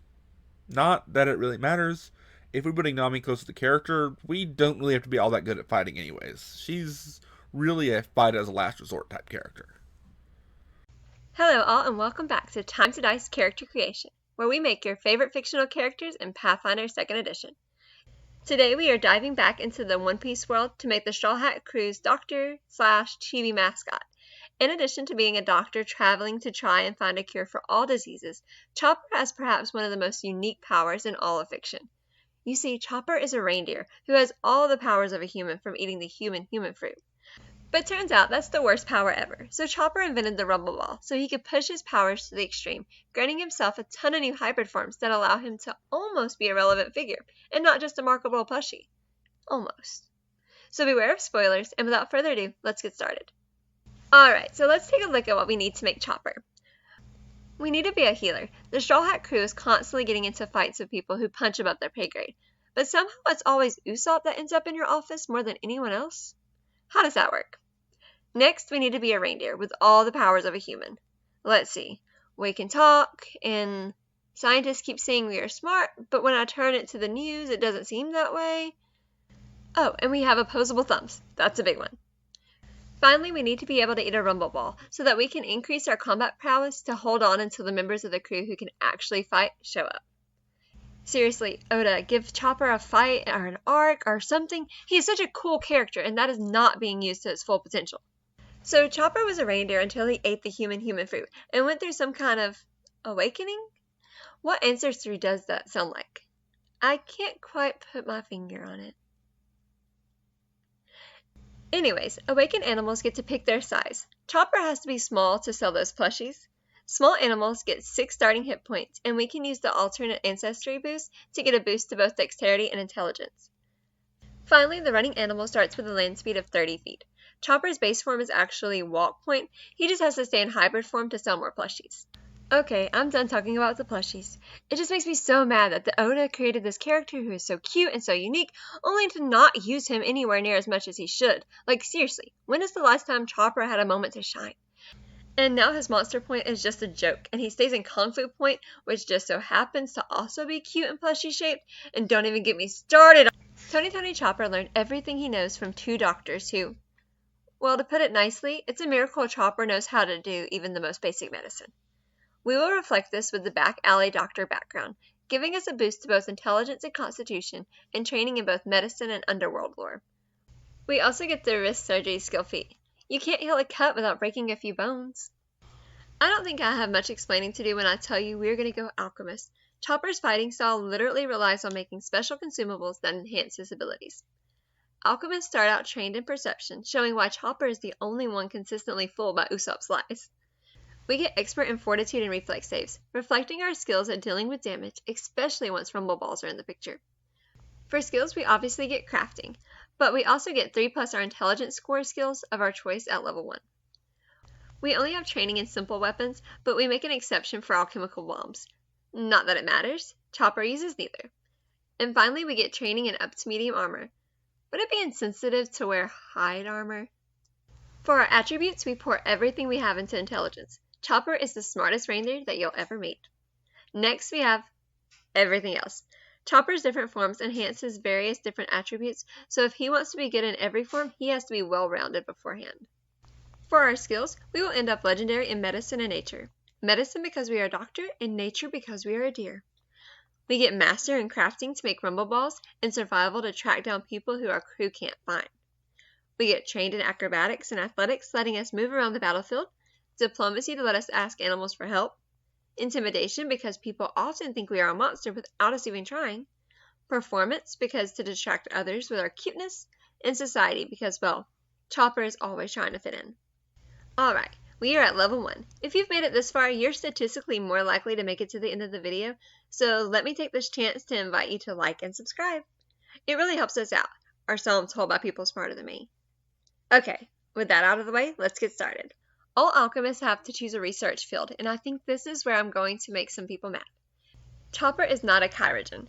Yes, Chopper is an amazing doctor, but he is just a regular doctor. Like with an office who puts casts on people, he doesn't run around with healing bombs, negating enemy damage as they deal it. Instead, while in the combat, he is much more focused on using his rumble balls to change forms. And that makes me sound like a mutagenist, which lets us gain temporary hit points equal to our int plus half our level when we drink a mutagen. We can also drink a versatile vial to negate the drawback of a mutagen we are currently under for a round. We also get advanced alchemy, letting us craft 4 plus our int mod alchemical atoms each morning. Use these to prepare your rumble balls so that you can rely on your quick alchemy to both deal with the effects of your mutagens or spot heal allies with elixirs of life when needed. Also, as with all martial classes, we get a class feat and all characters get an ancestry feat. Our class feat will be spent to get an alchemical solvent, letting us identify any alchemical item with just a single action rather than running 10 minutes worth of tests. Our ancestry feat can be used to pick up natural senses, allowing us to gain an impressive scent up to 30 feet. The crew oftentimes relied on Chopper's nose to track down a runaway ally or foe. At level 2, we pick up the revivifying mutagen, letting us drop out of any of our mutagen forms in order to gain 1d6 hit points per 2 levels of the mutagen. Level 3 gets us toughness. You never want to lose your healer first, so this will help us by giving us a couple extra hit points. At level 4, we pick up a bit more on the doctor's side with the medic dedication, allowing us to heal additional hit points when we use battle medicine on an ally. Plus, once per day, we can use battle medicine on a creature who's immune, letting us pull off a last save from the clutches of death. At level 5, we get the ancestry feat Natural Ambassador, letting us talk to animals. This comes in handy more than you would think. With this, we can ask a camel for a ride or clear up any confusion with a pack of birds. We also get Powerful Alchemy, which increases the DC of any items we make to our class DC. This doesn't do much for us as our elixirs don't need saving throws. We can, however, use our Field Discovery at this level, letting us in any mutagen effect we are under to re-roll a Fortitude save. Think of this as switching into a smaller form so that an attack aimed for a larger form misses us. At level 6, the Medic Dedication gives us the class feat Doctor's Visitation, letting us stride in the same action we use battle medicine or administer first aid. This helps us participate in the front line while being able to help a foe in the back if it gets hit without having to waste too many actions. At level 7, we get Expert in Will Saves, all the weapons we are trained in. Not very interesting, but it gets us to level 8 faster so we can talk about Mutant Physique. This upgrades some of our mutagens, letting us get extra powers when we use them. Bestial Mutagen does more damage as well as getting an increase to intimidation checks. Juggernaut Mutagen gives us a resistance equal to half our level against all damage, and the Quicksilver Mutagen lets us step 10 feet. Okay, so maybe they're not all bangers. At level 9, we get the Wild Stride, upgrading our walk point and letting us stride twice with a 10-foot boost to speed, provided we have nothing in our hands. Technically, we don't have to do this in only walk point, that's just what fits Chopper best. We also get Perception and Alchemical Expertise, as well as a double brew, letting us make 2 alchemical items at a time when we use quick alchemy. At level 10, we pick up Combine Elixirs. Use this to combine an elixir of life with each of your mutagens for now, but we will do something special with it later. At level 11, we get the Advanced Vials feature, letting us get a resistance equal to half your level against all physical damage for a turn when you drink a field vial. I'd just use a Juggernaut mutagen with Monstrous Physique if I wanted this effect, but maybe you only need resistance for a turn. We also get Chemical Hardness, boosting our Fortitude saves to Master, as well as boosting our successes to critical successes. At level 12, we get Invigorating Elixirs, meaning we can give our elixirs with the healing trait to a sickened ally, and when we do, in addition to the normal effects, the elixir attempts to counteract one of the creature's clumsy, enfeebled, sickened, or stupefied conditions. At level 13, we can take Sharpened Senses, allowing us to make a free action to seek each turn, and if we use our sense, we get a +2 to the roll. We also get our Greater Field Discovery, allowing us to be affected by 2 mutagens at the same time. This works great with our Combine Elixirs feat, as now we can spend 1 action to make a double elixir that combines 2 of our favorite forms. And thus Kung Fu Point was formed. Just try to give some of our other points some time in the spotlight too. At level 14, we can take Supreme Invigorating Elixir to treat our healing elixirs as 2 levels higher for counteracting conditions. Alchemists are one of the best at condition removal in the remaster. It's great. Level 15 gets us Master Proficiency with our weapons, as well as gives us the Fleet feat, boosting our speed by 5 feet. And finally, the Explosion Dodger feature boosts our reflex saves to Master and counts successes as critical successes. At level 16, we get Improved Invigorating Elixir, letting us add Confused, Controlled, Fleeing, Frightened, Paralyzed, and Slow to the list of conditions we can heal with our Invigorating Elixirs. At level 17, we boost our DC to Master with Alchemical Mastery, add another stride to our Wild Stride with Awakened Stride, and finally get the feature Abundant Vials, making us permanently quicken. The only downside is we can use that extra action only to use Quick Alchemy to make versatile vials, and even then we can't combine this with effects like Double Brew. This does cut the action it takes to get rid of your mutagen's drawback down to effectively 1 action, but if you're benefiting from Double Elixir, you can still have a drawback to deal with.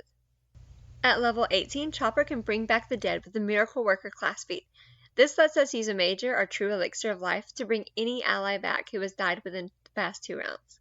The ally comes back with 1 hit point and is wounded 1, and you can only do this once every 10 minutes, so you may want to think about retreating after you use this. At level 19, we boost our Armor Proficiency to Master with Medium Armor Mastery, and finally at level 20, we get Perfect Mutagen, so that we don't take a drawback when using mutagens. This is probably the most disappointing final 2 levels of any build that we've made so far.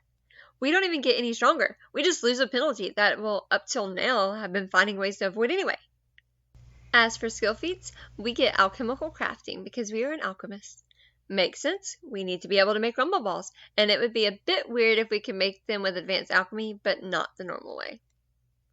That was easy. Surely all the skill feats will be just as holy mother of pearls. That's a lot of medicine feats. Alright, let's do this. Advanced First Aid lets us treat frightened and sickened with a medicine check.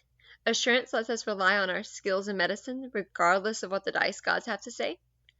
Automatic Knowledge lets us make a recall knowledge check for free every round to find out if foes are sick or not. Battle Medicine lets us administer medicine in battle. Continual Recovery lets us attempt to heal an ally once every 10 minutes rather than every hour. Holistic Care lets us treat frightened, stupefied, or stunned. Inoculation lets us give vaccines to our allies so they don't get the same sickness again. Legendary Medic lets us treat blinded, deafened, doomed, or drained. Paragon Battle Medicine, Risky Surgery, lets us do a little damage to critically succeed a medicine check. Treat Condition lets us treat conditions. And Ward Medic lets us treat multiple allies at once. Oh, and Survey Wildlife lets us see if we have any deer friends around. Okay, so we have all our mutagens. Let's talk about how we can use them to achieve Chopper's various forms. First off, Hybrid form is how we play the game as normal. We can down a Quicksilver potion to go into Walk Point, letting us revert back to our Reindeer form for a speed boost.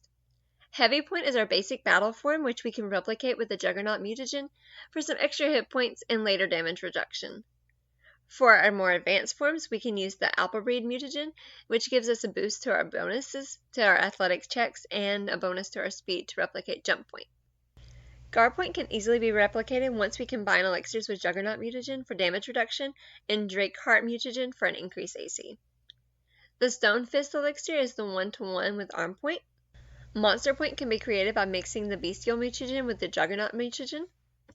And finally, if you combine the Applereed mutagen with the Prey mutagen, you can get Kung Fu Points, increased mobility, while if you add a Stone Fist elixir, it becomes one of your most combat-ready forms.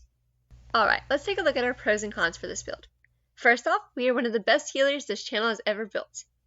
Actually, we are the only healer this channel has ever built. But with easy elixirs of life, legendary in medicine, and the medic dedication, we are a pretty good healer. Next, we don't give up being combat viable for that healing. With all of our mutagens, we can stay in the fight for quite some time, even without all of our healing. And while we are in the fight, we have a mutagen for just about every situation, meaning there aren't many scenarios we can't be at least somewhat useful. All that versatility, though, does come at a cost. We may be able to do a lot of things, but we can't do any of those things as well as a character who would have been more specialized. Next, anytime we have to change forms, we have to pay a 2 action to craft a new elixir and drink it, meaning we can't jump into the fray as quickly as we'd like. And finally, with our small size, it means we can't exactly grapple some of our bigger foes in the One Piece world, meaning we may have a bit of trouble when it comes to Elbath. Thank you so much for watching, and make sure to like and subscribe, and make sure to comment below to tell me which of the characters you'd like to see made in Pathfinder 2nd Edition, or in Starfighter 2nd Edition. Chopper was the first One Piece character that we did post-remaster, and I think you can see a large gap in video quality between this video and the last one. For one thing, we're no longer afraid to put more than one thing on the screen at the same time. This, however, is like the Usopp video, and I don't really have much to say about it.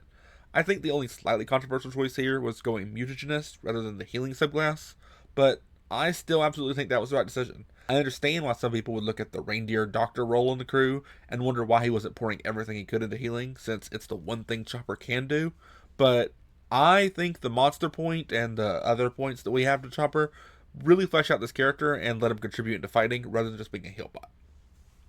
Hello all, and welcome back to Time to Dice Character Creation, where we make your favorite fictional characters in Pathfinder 2nd Edition. Today, we're diving into the build for the Devil Child herself, Nico Robin. Robin's story begins in tragedy. Her entire island was annihilated by the world government for the unforgivable crime of paying attention in history class. By sheer luck, Robin survived the disaster and set out on a mission to uncover the hidden truths the government so desperately wanted to bury. The catch? She's been branded enemy number 1, with the Navy hell-bent on erasing her and the knowledge she carries. Now, Robin roams the world, jumping from one pirate crew to another, always bracing for the inevitable betrayal that shadows her every step. So beware of spoilers, and without further ado, let's get started. So, what do we need to create the Light of the Revolution herself? First and foremost, we need to replicate the powers of the flower fruit, allowing us to sprout body parts on any surface, hands, eyes, or even a full limb bouquet. Robin's abilities are as versatile as they are unsettling for her enemies.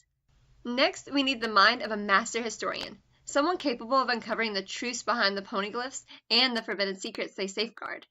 And finally, we need to outmaneuver the world government at every turn, slipping through their grasp like shadows. Whether hiding under the protection of the warlord of the sea or blending into a new crew, Robin always stays just out of reach. Robin is, surprise, surprise, a human. As a human, she starts with 8 hit points, gains boost to intelligence and wisdom, and has a 25-foot movement speed. Nothing groundbreaking here, so let's move on to her heritage. We're going with versatile human, which grants us a free general feat. For Robin, we're taking the charming liar feat, because let's be real, what better way to make friends than by sweet-talking your way through a web of lies? I doubt I'll hear any objections when I say we're picking archaeologist as Robin's background. This gives us another boost to both wisdom and intelligence, as well as training in society and archaeology lore. But the real treasure here? The additional lore skill feat, which grants us training in a lore skill of our choice and automatically heightens as we level up. Naturally, the poneglyph lore is a no-brainer. After all, Robin is the only person alive who can read those ancient stones, and that's kind of a big deal. Now, here's where things get a bit more controversial. Robin's class. Her signature ability is sprouting body parts that, while not exactly alive, have just enough sentience to obey her will. That's eerily similar to the new playtest class, Necromancer. With a bit of clever reflavoring, I think we can make it work. As a Necromancer, Robin gains training and perception checks, as well as reflex and will saves. While she's tough, let's be honest, Robin is probably one of the last crew members that you'd want taking hits for you. On top of that, she's an expert in fortitude saves, symbolizing her resilience and ability to endure pain, some of which is physical. For skills, we automatically pick up occultism plus 2 more skills of our choice, thanks to her high intelligence modifier. Since necromancers are intelligence-based, Get ready to drown in skill proficiencies. We also gain proficiency in simple weapons, but far more importantly for this build is our training in unarmed attacks, which fits perfectly with Robin's ability to sprout limbs anywhere. Defensively, we get training in light armor, but let's face it, Robin in armor? That's about as likely as Luffy turning down meat. Finally, as a spellcaster, we're trained in all spell DCs and attack rolls, ensuring Robin's magic is as sharp as her wit. Moving on to attributes, strength starts at a +0. While Robin is certainly capable in combat, her physical strength doesn't exactly stand out when compared to the muscle-bound heavy hitters in the crew. Dexterity comes in at a +1. After all, when you're part of the Straw Hat crew, dodging cannon fire is basically an Olympic sport at this point. Constitution also sits at a +0. As mentioned earlier, Robin's not exactly the toughest member on the crew. Intelligence is where Robin truly shines. With a +4, she basically has a monopoly on the crew's one functioning brain cell, at least when Nami's not around. Wisdom is at a +3. A key part of Robin's character is knowing when to cut and run, and this will help her avoid sticky situations. Finally, Charisma is at a +1, just enough to talk our way onto a pirate ship full of people who were literally trying to kill us the day before. This build will achieve legendary proficiency in both Deception and Society, along with the all-important Poneglyph lore skill. It took all our skill increases to reach those legendary proficiencies, but as we mentioned earlier, Robin's high intelligence score floods us with bonus skills. Thanks to this, Robin picks up training in acrobatics, arcana, athletics, diplomacy, intimidation, occultism, stealth, survival, and thievery. In other words, Robin basically is a one-person Swiss Army knife, capable of tackling a little bit of everything. This makes her one of the most versatile and adaptable members of the Straw Hat crew.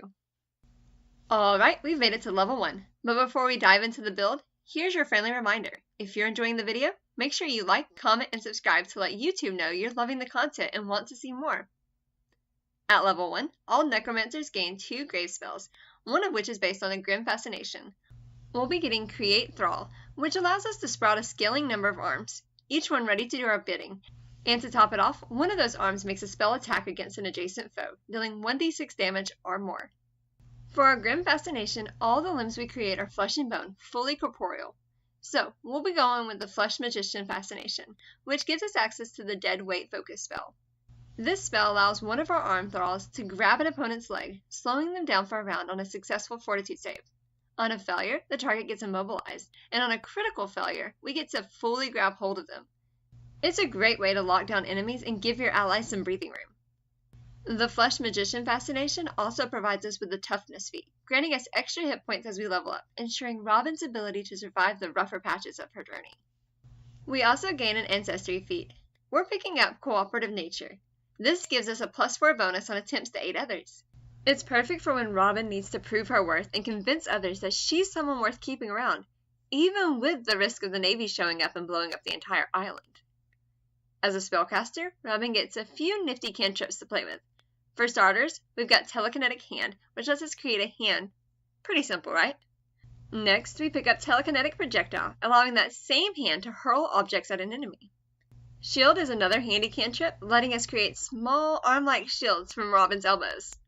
Forbidding Ward lets us extend that same shielding ability to others, giving a bit of protection for fellow crew members in need. Finally, Warp Step lets us create legs at the bottom of our own, increasing her stride.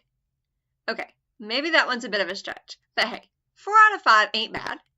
It's still a good fit for her mobility and flexibility, even if it's not as iconic as the arm-based abilities. For our first rank spells, we've got Carry All, which lets us summon a group of limbs to carry a heavy object. It's a handy way to move things around without breaking a sweat. Then there's Protection, which is essentially a straight-up upgrade to Forbidding Ward. Instead of just offering protection against a single foe, it grants a bonus against all attacks, making it a more reliable and versatile defense option. At level 2, we pick up the class feat Muscle Barrier, which allows us to turn one of our arm thralls into an extra layer of defense. This grants us or an ally temporary hit points and a bonus to athletics as long as those hit points last. There's really no problem that a couple more arms can't solve, whether it's blocking attacks or boosting our grapples. We also gain the Slippery Prey skill feat, which helps us slip out of any situation except, maybe a pair of Sea Prism handcuffs. But hey, how many of those could we possibly run into? At level 3, we get the Fleet feat to help us keep 1 foot ahead of the Navy. Or more like 5 feet. Get it? We also get Grim Wards at this level, increasing our will save to Expert and turning our successful will saves into critical successes, but only against possession and mental effects caused by haunts. For our rank 2 spells, let's pick up Illusionary Creature and Mirror Image for some Cuerpo Floor action. At level 4, Necromancers gain access to the Body Shield class feat, which lets us throw one of our thralls in the path of an incoming attack. This grants us a +2 circumstance bonus to our AC and resistance to the attack equal to our level. We also pick up the Titan Wrestler skill feat, which allows us to use our athletic maneuvers like grappling or shoving against larger foes. Whether it's hulking Marines or hulking Shadow Pirates, Robin's extra arms are ready to bring even the biggest enemies crashing down. At level 5, we take the Sense Allies Ancestry feat, which lets Robin metaphorically, and literally, keep an eye on all her friends, allowing her to locate them at a moment's notice. We also gain Reflex Expertise, which boosts our reflex saves, and our athletic proficiency rises to Master. For 3rd rank spells, we grab Rouse Skeletons, which floods a 10-foot burst with a swarm of limbs, damaging everything in the area. An unsettling, but fitting display of her powers. We also take Paralyze, which lets us immobilize an enemy in a web of limbs, locking them down while Robin and her allies set up for the finishing blow. At level 6, we shift focus from Robin's magical prowess to her analytical and tactical genius by taking the Investigated Education. This allows her to pursue a lead, granting a +1 bonus to checks related to a specific task or mystery she's investigating. We also gain Clue In, which lets Robin share her bonus with an ally, showcasing her ability to guide the crew towards success with her insight. To round things out, we pick up the Dirty Trick skill feat, letting Robin subtly interfere with an opponent's movement, making them clumsy one for a round. At level 7, we pick up the Feather Step general feat, allowing Robin to step through difficult terrain with ease. Whether it's rubble, dense foliage, or chaotic battlefield debris, nothing's going to slow her down. We also gain Perception Expertise, which boosts our will save proficiency to Master. Finally, Expert Necromancer not only increases our spellcasting DC, but also boosts the number of thralls we can summon at once.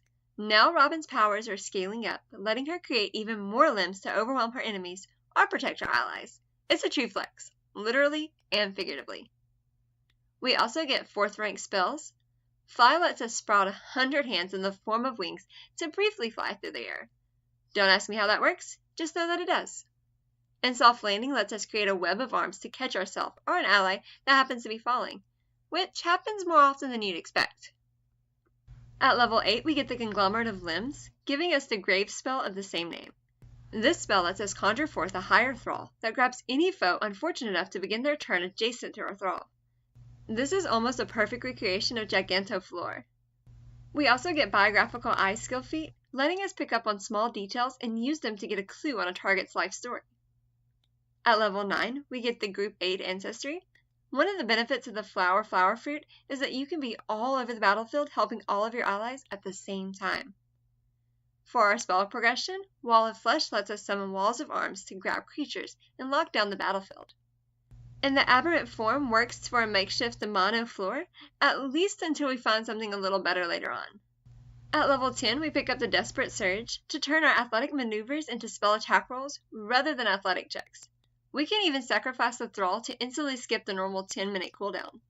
The Schooled in Secret skill feat also kicks in at this level, letting us use occultism to gather information rather than diplomacy. We even get to recognize symbols that identify members of secret organizations like Baroque Works. At level 11, Necromancers get a general feat that we can spend on Incredible Initiative. This is to reflect Robin's time consistently looking over her shoulder, netting her a +2 circumstance bonus to our initiative. We also get 2 proficiency boosts. Unnatural Fortitude increases our Fortitude save to Master, while increasing our successes to critical successes. And Weapon Expertise increases our armor proficiency to Master. We also get 6th rank spell at this level, and honestly I don't like any of them for Robin. Honestly, from here on out, there aren't many spells that I like for Nico Robin, so you'll probably just want to heighten your lower level spells. At level 12, we get the class feat Master Spotter, increasing our perception proficiency to Master. This is simple, but it very effectively represents Robin's attention to detail. And the Experienced Smuggler allows us to actually be a pirate. You know, in this pirate show. At level 13, we get another proficiency boost. Light Armor Expertise increases our weapon proficiency to Master. And Weapon Specialization gives us a damage boost, not just with our weapons, but also with our unarmed attacks. Finally, we get the Aeromancer Ancestry feat, letting us free up one of our lower level spell slots for other spells. At level 14, we get the Investigator Stratagem, letting us take a moment to devise a strategy and evaluate how it will work against an opponent. This takes an action unless the target of our stratagem is also our lead. In that case, it's a free action. And the Fleeing Diversion skill feat lets us draw attention to one of our clones long enough for us to make our getaway. At level 15, we get Legendary Codebreaker, letting us read poneglyphs, while Master Necromancer increases our spellcasting proficiency and number of thralls summoned. At level 16, we're going to pick up Athletic Strategist from the Investigator feat list. This lets us use our attack stratagems to replace athletic rolls with the attack traits. Without a heavier investment in this, it really won't work on higher level enemies, but Robin is always specialized in taking down hordes of weaker enemies anyway. We also get Catfall to use our weird wing things to avoid fall damage. At level 17, we get the Ancestry feat Heroic Presence, letting us inspire our allies to fight their hardest. We don't even have to get captured by CP9 first. And Undying Resilience basically makes us immune to Fortitude saves with legendary proficiency, critical failures converted to failures, and half damage from failures. At level 18, we will pick up Advanced Deduction to take Defensive Strategist, so that when we know we're outmatched, we can take Defensive Stance to get a bonus to our AC. And for our skill feat, we get Slippery Secrets, letting us ignore the penalty from repeatedly lying to a target. The Canny Acumen at level 19 boosts our reflex saves to Master. Legendary Necromancer increases our spellcasting proficiency to Legendary, and Epitaph unlocks a single 10th level spell.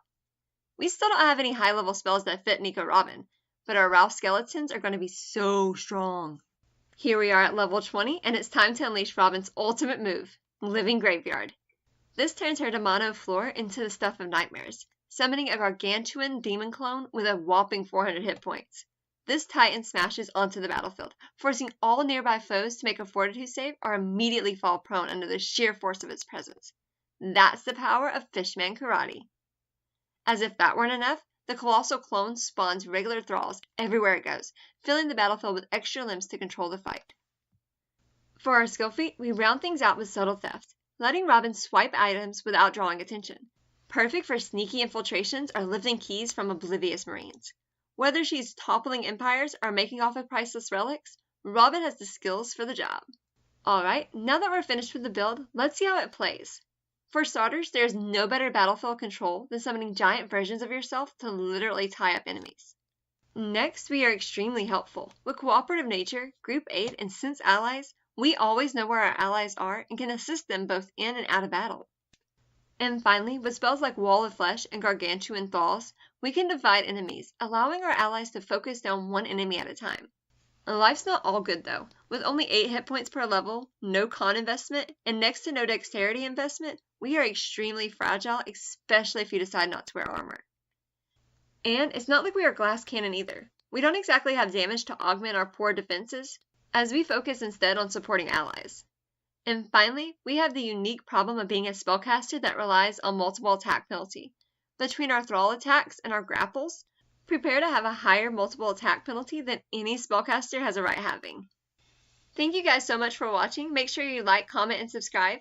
And for our special announcements, we have 500 subscribers! Woo! Alright, this is the build that I'm most proud of. Nico Robin as a Necromancer doesn't seem like a very obvious choice, but it just works so well. Especially because before Necromancer came out, my best guess at how to replicate Robin's abilities was going to be the Druid class and making some kind of joke with her temple fruit being the flower fruit. This one's a little bit harder to say if I could have done it better because Necromancer is still in playtest even now, but I can say that from what I've heard of the changes Paizo was making, they're making the ability to make thralls move, and while I think that's a great decision for the class fantasy, I think it takes away the connection for thralls being her arms because, well, Robin's arms can't move. So I have to stand on principle and say, no, thralls shouldn't be able to move. Oh, and somehow I didn't give her the archaeologist archetype, and that's a big oof. Hello all, and welcome back to Time to Dice Character Creation, where we make your favorite fictional characters in Pathfinder 2nd Edition. This week we're kicking things up a notch, literally, as we build Sanji of the Straw Hat Crew. Born into the Vinsmoke family as the third son, Sanji was meant to be an emotionless super soldier, genetically engineered for battle. But unlike his siblings, he held onto his empathy, rejecting his father's vision and setting out to pursue his true passion, cooking. From there, he found his place among the Straw Hat Pirates, rising to become one of the crew's strongest fighters. In time, he didn't just match his family's strength, he surpassed it, all while keeping his humanity intact. So beware of spoilers, and without further ado, let's get started. So, what do we need to make Blackleg Sanji? Well, first we need to never skip leg day, so we can deliver extremely powerful kicks, powerful enough to send both enemies flying and ourselves flying. Next, we need to unlock our Diabo Jambe techniques in knighting our legs when physical force won't be enough. And yes, I probably said that wrong. Yes, we're going to continue. And finally, we push things even further with hockey. Armament hockey lets us hit those pesky Lugia types who think they're untouchable, while observation hockey gives us supreme spatial awareness, making sure we can dodge, counter, and react like a true master of combat. Sanji is a human, so we're taking the human ancestry. That gives us 8 hit points, medium size, and an attribute boost to both strength and dexterity. Exactly what we need for delivering those devastating kicks. Our base speed is 25 feet, but don't worry, we'll be cranking that up in no time. And finally, we get the skilled heritage to get training and later expert in crafting so that we can cook delicious meals for all the crew. For our background, we're taking the cook background, reflecting Sanji's time as a sous chef at the Barati and his current role as the Straw Hat crew's cook. This background gives us a boost to constitution and strength, along with training in survival and cooking lore. While crafting covers most of our everyday meals, cooking lore adds that extra finesse, because when Sanji cooks for Nami and Robin, it's not just about substance, it's about perfection. To further enhance our culinary mastery, we're picking up the seasoned skill feat, giving us circumstance bonus to cooking checks. Because if our meal isn't world class, you can be sure it didn't come from Sanji's kitchen. For our class, I don't think there are any surprises here. A focus on lightning fast kicks, insane agility, and enhancing our own attacks? That's right, we're going swashbuckler. No. Another not a monk situation, but hear me out. Swashbuckler has a way high damage ceiling, and the focus on panache fits Sanji's flashy, stylish combat style perfectly. Swashbucklers get 10 plus constitution hit points per level, expert proficiency in perception, great for our observation hockey, and expert proficiency in reflex and will saves, because Sanji's fancy footwork and sheer determination are second to none. For our skills, we get a free training in acrobatics, but we will also take diplomacy for wooing the ladies, nature for identifying which fish we can actually eat, and society, because running a restaurant means dealing with people from all walks of life. We get training in all simple and martial weapons, which we won't be using because Sanji doesn't fight with his hands, and we can wear up to light armor, meaning if we ever get access to a certain raid suit, we can actually put it to good use. For our attributes, we're going to put +3 in both strength and dexterity, because Sanji can float like a butterfly and sting like a bee. Constitution sits at a +2. He might not have the invulnerability of his brothers, but he's still tough as nails. Intelligence stays at a +0. Sanji's not the dumbest straw hat, but let's be honest, he has his moments. Wisdom goes at a +1 to boost our perception. And finally, Charisma also sits at a +1, because while Sanji flirts constantly, his success rate is, let's just say, inconsistent at best. Would you look at that? We've hit level 1, which means I legally have to remind you to like, comment, and subscribe if you're enjoying the video. Otherwise, the algorithm might think you hate fun. Alright, with that out of the way, let's just get back to it. At level 1, all swashbucklers get 5 features. First up is our swashbuckler style, which determines how we gain panache.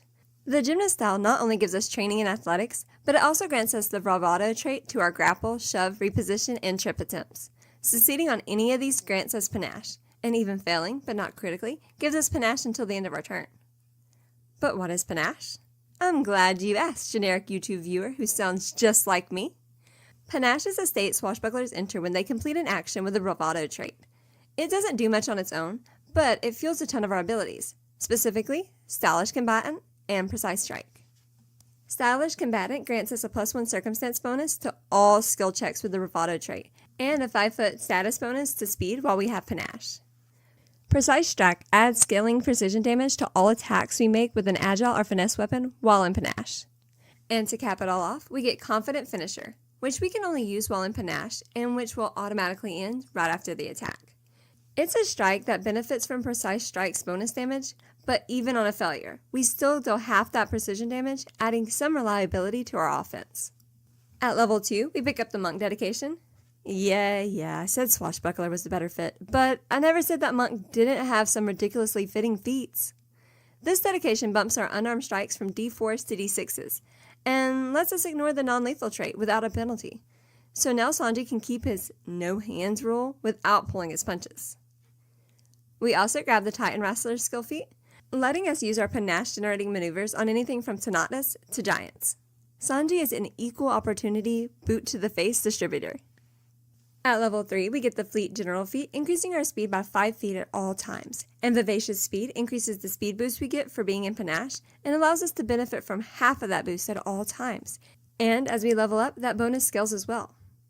Also coming in at level 3 is Fortitude Expertise, boosting our Fortitude saves to Expert Proficiency, and Opportune Riposte, allowing us to take advantage of any foe's blunder by striking back or disarming them whenever they critically fail an attack against us.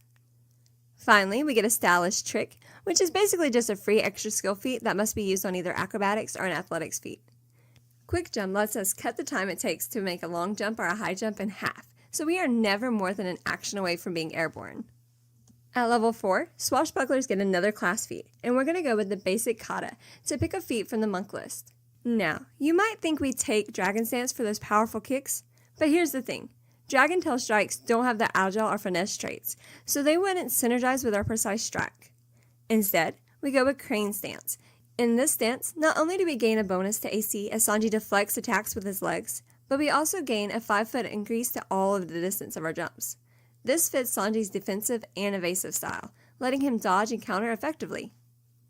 For our skill feat, we pick up Survey Wildlife, allowing us to identify fish in the area to figure out if they're in the all blue. Probably not, but it's worth checking. At level 5, we get the Weapon Expertise, which boosts our attack proficiency to Expert, essential for delivering those lightning-fast kicks with precision and power. And the Sense Ally Skills feat lets us use our Observation Hockey to always know if an ally needs our help, preferably a female one. At level 6, we get Dancing Leaf, further increasing the distance of our long and high jumps, as well as preventing any fall damage we take while next to a wall. For our other One Piece builds, we've used Intimidation to replicate Conqueror's Hockey. As of yet, Sanji has not shown the ability to use Conqueror's Hockey, but he's still a member of the Monster Trio, so we will still pick up Intimidating Glare. So while we won't be able to drop enemies with a glance, we will still be able to strike fear into their hearts. At level 7, we get the Underwater Marauder General feat. If you're part of a pirate crew spending most of your time at the high seas, and 2 of the 5 of your crew can't swim, it's essential to be prepared for underwater threats. This feat ensures that we can hold our own when enemies try to get the drop on us from beneath the waves. We also get the Kip Up skill feat, allowing us to stand up from prone without wasting an action or provoking reactions, because Sanji doesn't need to stay down for long.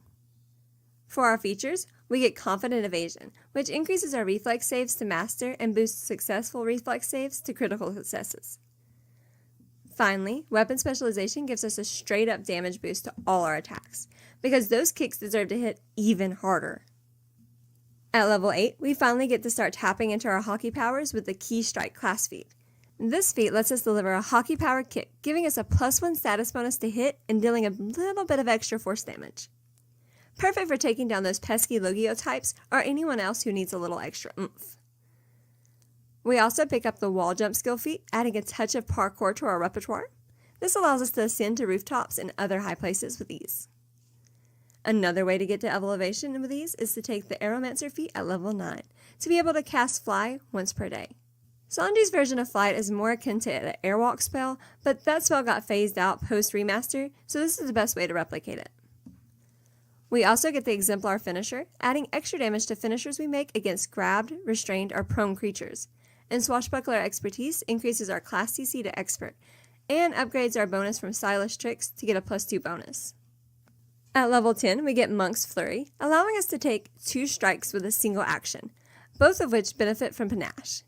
It's a great way to dish out more damage, but be mindful. If you've already used an attack to gain Panache, you might want to hold off on Flurry to avoid those pesky multiple attack penalties. And since we're on the high seas most of the time, we also take Quick Swim, ensuring that we can dive in and rescue Luffy, again, if he decides to fall into the ocean for the umpteenth time. At level 11, our taste is immaculate, so we take the Super Taster feat, allowing us to automatically detect when the food has been poisoned. A useful skill for a chef, especially with a crew that loves to eat. We also unlock continuous flare, letting us maintain panache outside of combat, making it easier to keep that swashbuckling confidence up even in the most casual situations. Lastly, Perception Mastery boosts our perception proficiency from expert to master, allowing us to keep a sharp eye on everything.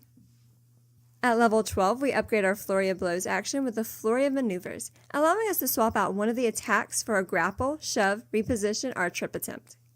Thanks to the Bravado trait, not only does this provide excellent action compression, but it also is a perfect way to set up panache for the next round. This versatility gives us a powerful edge in combat. To round out the build, we take Powerful Leap skill feat.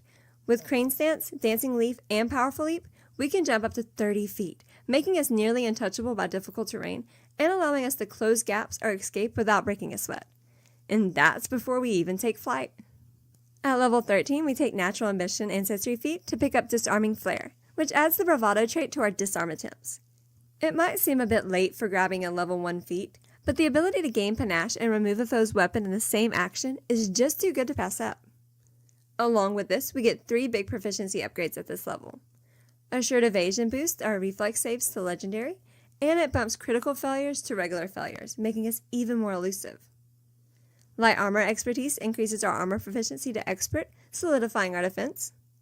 And Weapon Mastery increases our attack proficiency to Master, improving the effectiveness of our strikes. At level 14, we unlock Diablo Jambe with the Elemental Fist feat.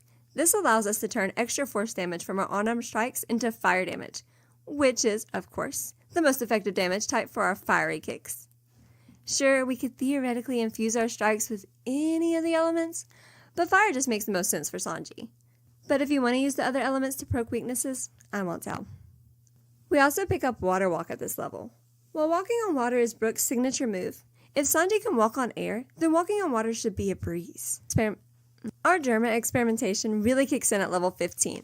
First, we get the Die Hard feat, letting us survive until dying 5 rather than dying 4. Next, we get the Greater Weapon Specialization, which significantly boosts the power of our kicks, turning them into devastating attacks that pack even more of a punch. This means every strike becomes a lethal weapon, pushing Sanji even further beyond his family's engineered abilities. Cloud Jump lets us really jump ridiculous distances with our new legendary athletics score. And finally, Keen Flare upgrades our strikes. So if they would normally succeed on a 19, they critically succeed. And if you're in an encounter when you don't hit on a 19, maybe consider not being in that encounter anymore.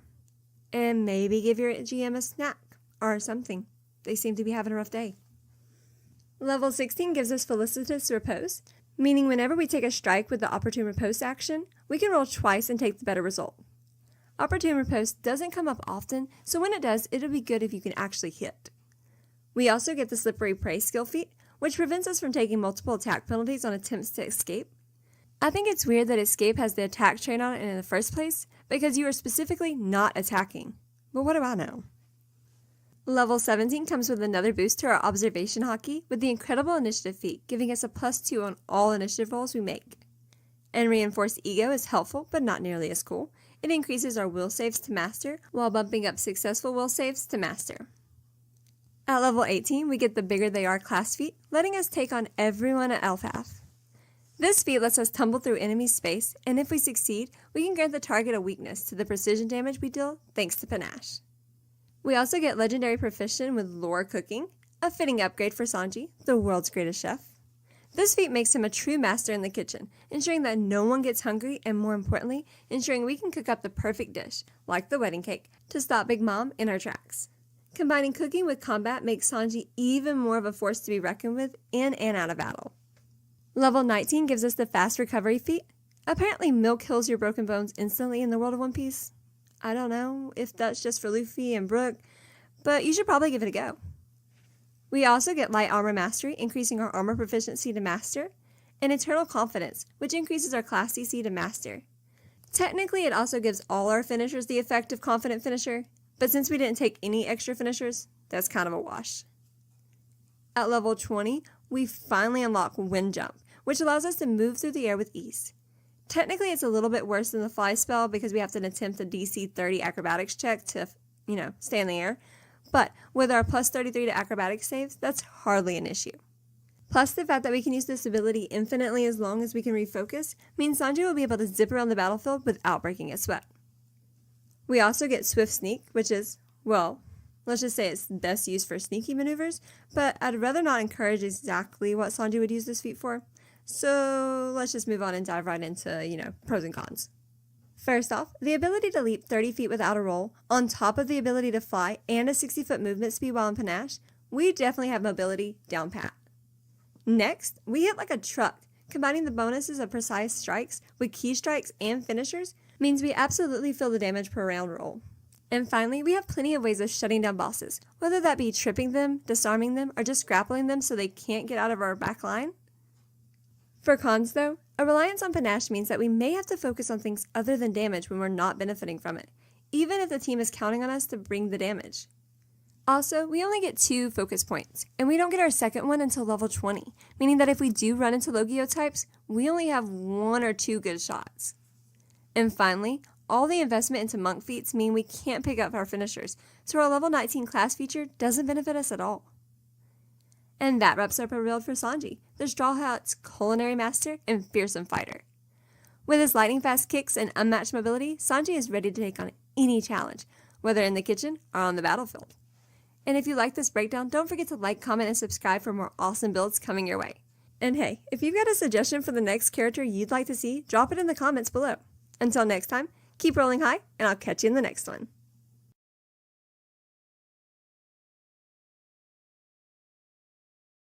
Just like Robin didn't get the archaeologist archetype, Sanji didn't get the wandering chef archetype. And when someone pointed this out to us in the comments, I almost deleted the channel and wrote this entire thing off as a failure.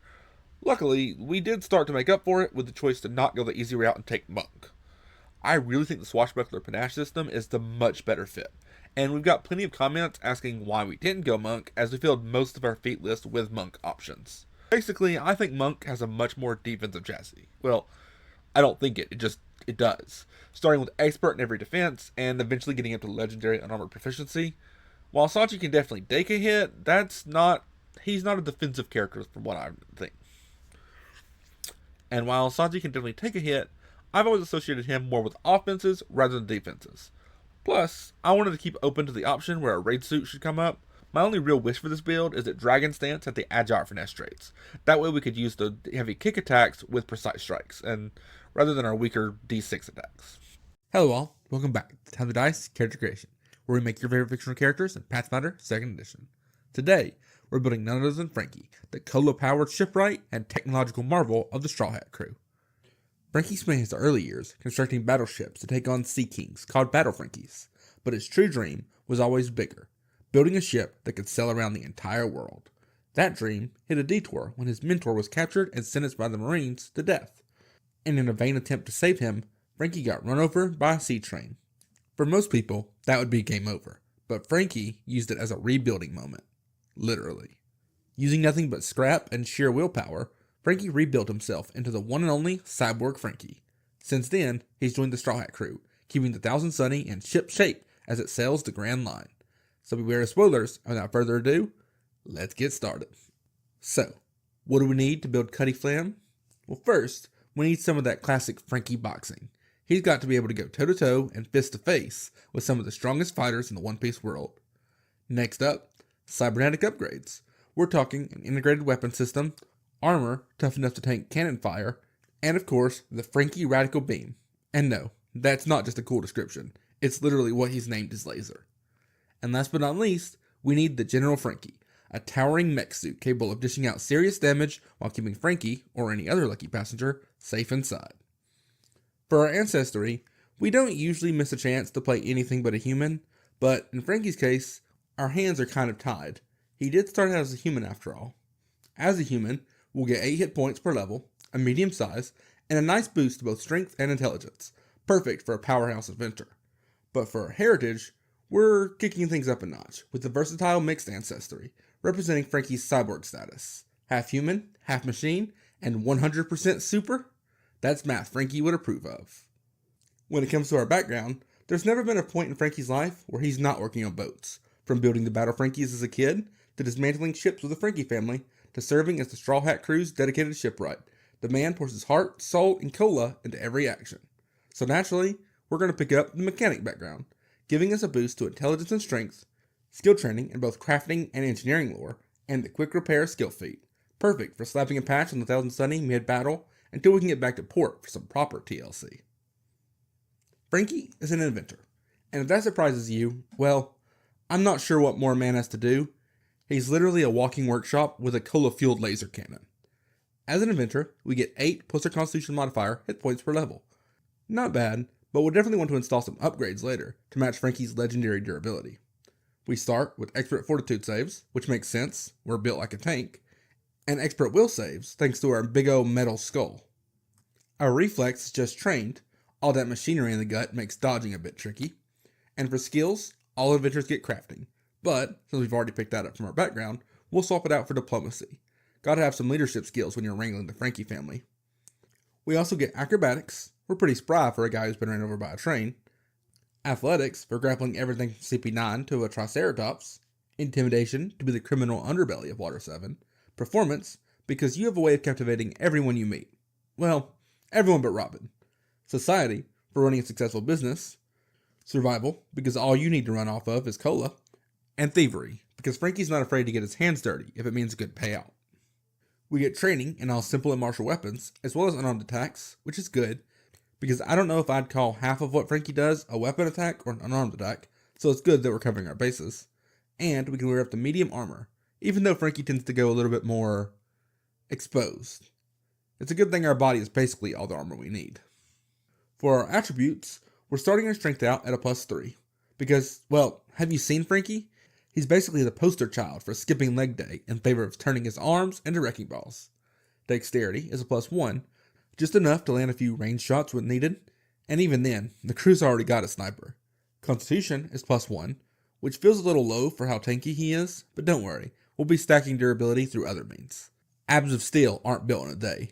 Intelligence sits at a whopping +4. Frankie learned shipbuilding from Tom, the man who built Goldie Roger's ship, and then went on to learn from Vegapunk, the biggest brainiac in the One Piece world. That's a PhD in super science.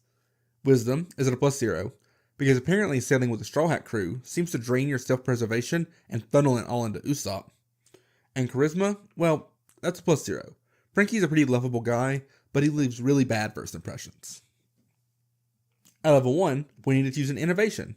And you might be thinking, well, obviously we're going with Construct to build General Frankie, but here's the twist. Most of General Frankie's flashy moves actually come from Frankie himself, firing his arsenal from within inside the mech. So instead, we're taking the armor innovation to represent some of Frankie's cyborg upgrades and give him some artificial defense. Specifically, we're going to pick up the power suit option and slapping on the muscular exoskeleton modification. This gives us a +1 bonus to athletics checks while we're in overdrive, because nothing says super strength like a mechanical flex. Speaking of overdrive, this class feature lets us make a crafting check to boost our weapon damage by half our intelligence modifier, or our full modifier on a critical success. And even if we fail, we still deal an extra point of fire damage as a consolation prize. We also get Peerless Inventor, which lets us dream up new gadgets to craft for the crew, and of course, we can't forget Explode, a powerful blast in a 5-foot radius that totally screams coup de vent.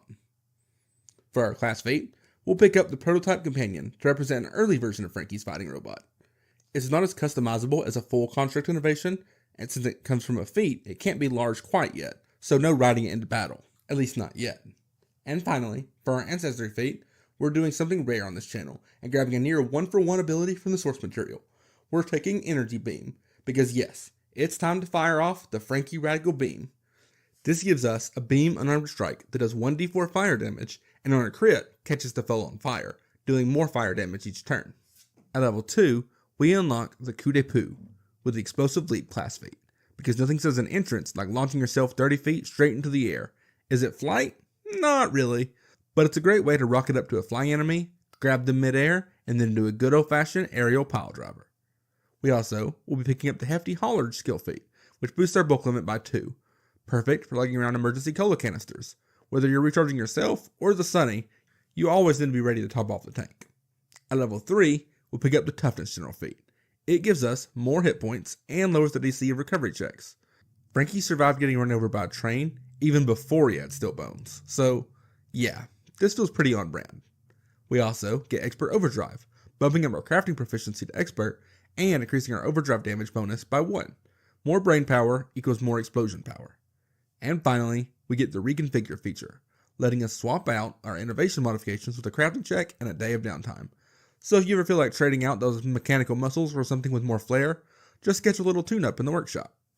At level 4, it's time to roll out the big guns, literally. We'll pick up the Advanced Construct Companion, giving us a fully realized General Frankie.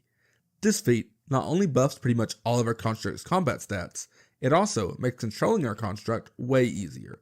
Now, even if we don't spend an action to command it, our mech can still spend an action to either strike or stride once per round. But most importantly, it can finally grow into large size. That means we get ourselves a robot that we can ride into battle like the absolute super cyborg that we are. Who needs a horse when you've got a tank with fists? For our skill feat, we'll grab the Dirty Trick skill feat, which lets us use thievery against our target's reflex DC to make them clumsy for a round, or until they burn an action to shake it off. Frankie doesn't always take fights too seriously, so this will let us add a little mischief to the combat. At level 5, we install some serious firepower straight into our chassis with the integrated armament feat. This lets us embed a weapon directly into our body, perfect for replicating Frankie's weapon left. Whatever firearm we choose can't be disarmed or removed without a minute of work, so enemies are going to have a hard time prying it out of our cold steel hands. And to back that up, we also grab the Inventor Weapon Expertise feature, which bumps our weapon proficiency up to Expert. Whether it's a strong right, weapons left, or the Frankie Radical Beam, our aim just got a whole lot sharper. At level 6, we unlock Megaton Strike, letting us throw a hard right that hits like a freight train. And we would know. This attack costs an extra action, but in return, we roll an extra weapon damage dice, and we can make it unstable to add another weapon damage dice on top. We also pick up Intimidating Prowess. Sure, Frankie seems more goofy than grim, but when you can sprout weapons from basically anywhere on your body, people start thinking twice before picking a fight with you. Level 7 is all about staying in the fight longer and hitting even harder. We start with the Die Hard feat, letting us survive all the way from dying 5 instead of dying 4. Frankie has tanked hits from some of the hardest hitting fighters in the One Piece world, so now it's official. We don't go down easy. Lightning Reflexes bumps our reflex save proficiency to Expert, giving us faster reactions despite all the heavy machinery, and we can supercharge our output with the Master Overdrive feature, cranking up our crafting proficiency to Master, and giving our overdrive damage another boost. Combat that with Weapon Specialization, increasing the damage on all of our attacks, and now our strikes hit with even more impact. And finally, we'll get our next innovation modification, Heavy Construction, turning our power suit from medium armor to heavy armor, giving us extra AC and the Bulwark and Entrench traits, giving us a bonus to our reflex saves and AC respectively. And to top it all off, we get giant shoulders, like massive, platform-sized, maybe hiding a missile inside, shoulders. At level 8, we'll take a break from upgrading ourselves and finally turn our attention to Frankie's true passion, the Sunny. We'll grab the Vehicle Mechanic Dedication, letting us designate a signature vehicle, obviously the Sunny. With our dedication, anyone piloting our Pride and Joy gets a +2 circumstance bonus on checks to control it. Whether it's dodging cannon fire or pulling off a sick maritime maneuver, we're making sure that our crew has the best ride on the seas. We also pick up the Engine Bay skill feat, letting us maintain and repair multiple vehicles at once. So go ahead, go to the garage, and fix up the Brachio tank, the Shark submarine, the Coruscant, and the Sunny all at once. Frankie's got enough wrenches and know-how to fix them all. Efficiency has never been this super. At level 9, we'll pick up the Multi-Talented Ancestry feat to grab the Monk Dedication, upgrading our fists from D4s to D6s. Sure, it may feel a little late to start punching harder, but let's be real. Frankie's got more built-in weapons than a battleship, so fists were never really his only option. Still, this gives us a nice boost to Megaton Strike, turning those extra D4s into D6s. We also gain the Offensive Boost feature, adding an extra D6 of damage of a type of our choice to our attacks. Finally, we upgrade our explosive potential with Inventive Expertise, boosting our class DC to Experts. That means any tricks, gadgets, or missiles we whip up are going to be even harder to resist and a whole lot more effective.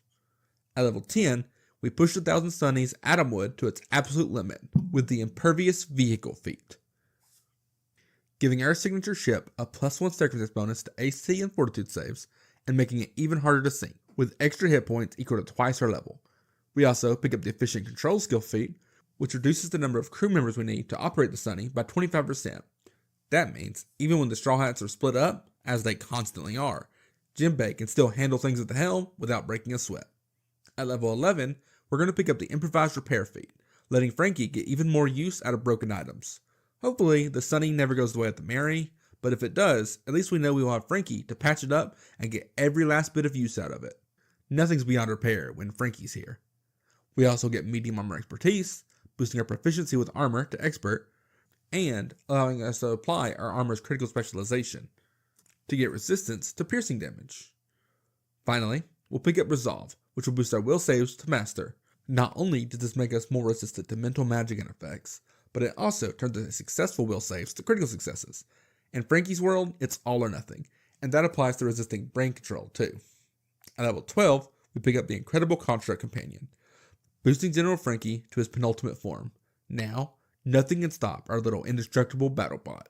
With this upgrade, General Frankie is more powerful and versatile than ever, and will augment this with the Titan Wrestler skill feat, allowing Frankie to take on giants with ease. Now, we can use our athletics maneuvers on creatures up to 2 size categories larger than us.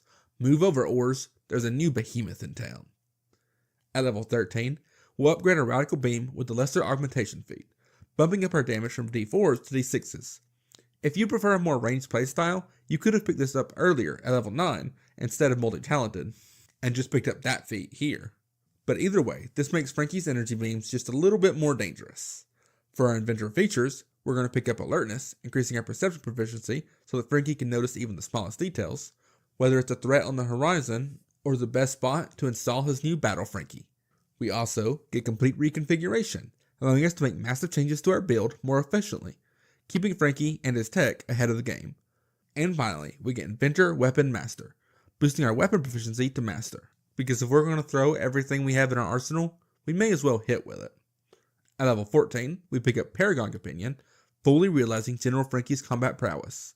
Now, when enemies hear the battle cry of Super, they know it's time to start running. And to be sure of that, we're going to grab the Battle Cry skill feat, letting us make an intimidation attempt against a foe whenever we roll initiative. At level 15, we gain Quick Swim, granting us a swim speed equal to our land speed.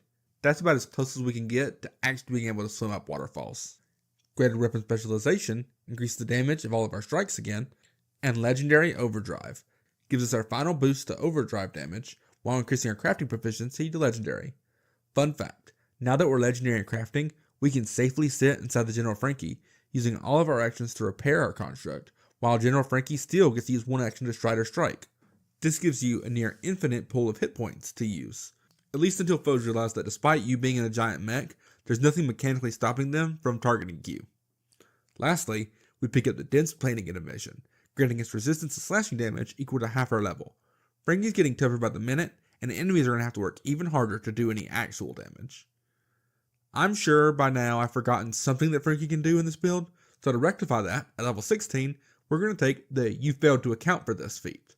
Now, when an attack targets our AC, we can use our reaction to shift things up with some wacky design quirk that we have, and force the attack to target our crafting DC instead, making Frankie way harder to hit, as foes try to wrap their heads around how the Frankie blueprints even work.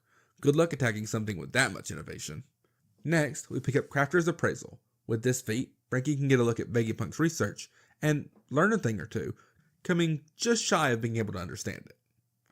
At level 17, we pick up the Arcane Safeguards feat, letting us use our reaction to gain a +1 whenever we attempt a saving throw. And if it's an arcane effect, any success we make becomes a critical success. Sorry, Devil Fruit users, but Frankie's Metal Brain doesn't leave room for your fancy tricks. We also get Juggernaut, increasing our Fortitude proficiency to Master, and upgrading all successful Fortitude saves to critical successes. Basically, when your body's a half battleship, you don't go down easy. Finally, we boost our class DC to Master with Inventive Mastery, making attacks that rely on our class DC, like Explode, even harder to resist, and more likely to do double damage thanks to a critical fail on the enemy's part. At level 18, we unlock our ultimate defense, Frankie Invincible, with a Negate Damage class feat, letting us use our reaction to lay on our backs, ignoring 15 points of incoming damage. And if we really commit with an unstable action, we ignore a whopping 50 points of damage instead. Just lie back, flex those steel muscles of yours, and let enemies tire themselves out. Oh, and we'll also pick up Craft Anything, officially locking in our status as one of the greatest crafters in the One Piece world. Ships, robots, lasers, you dream it, Frankie builds it.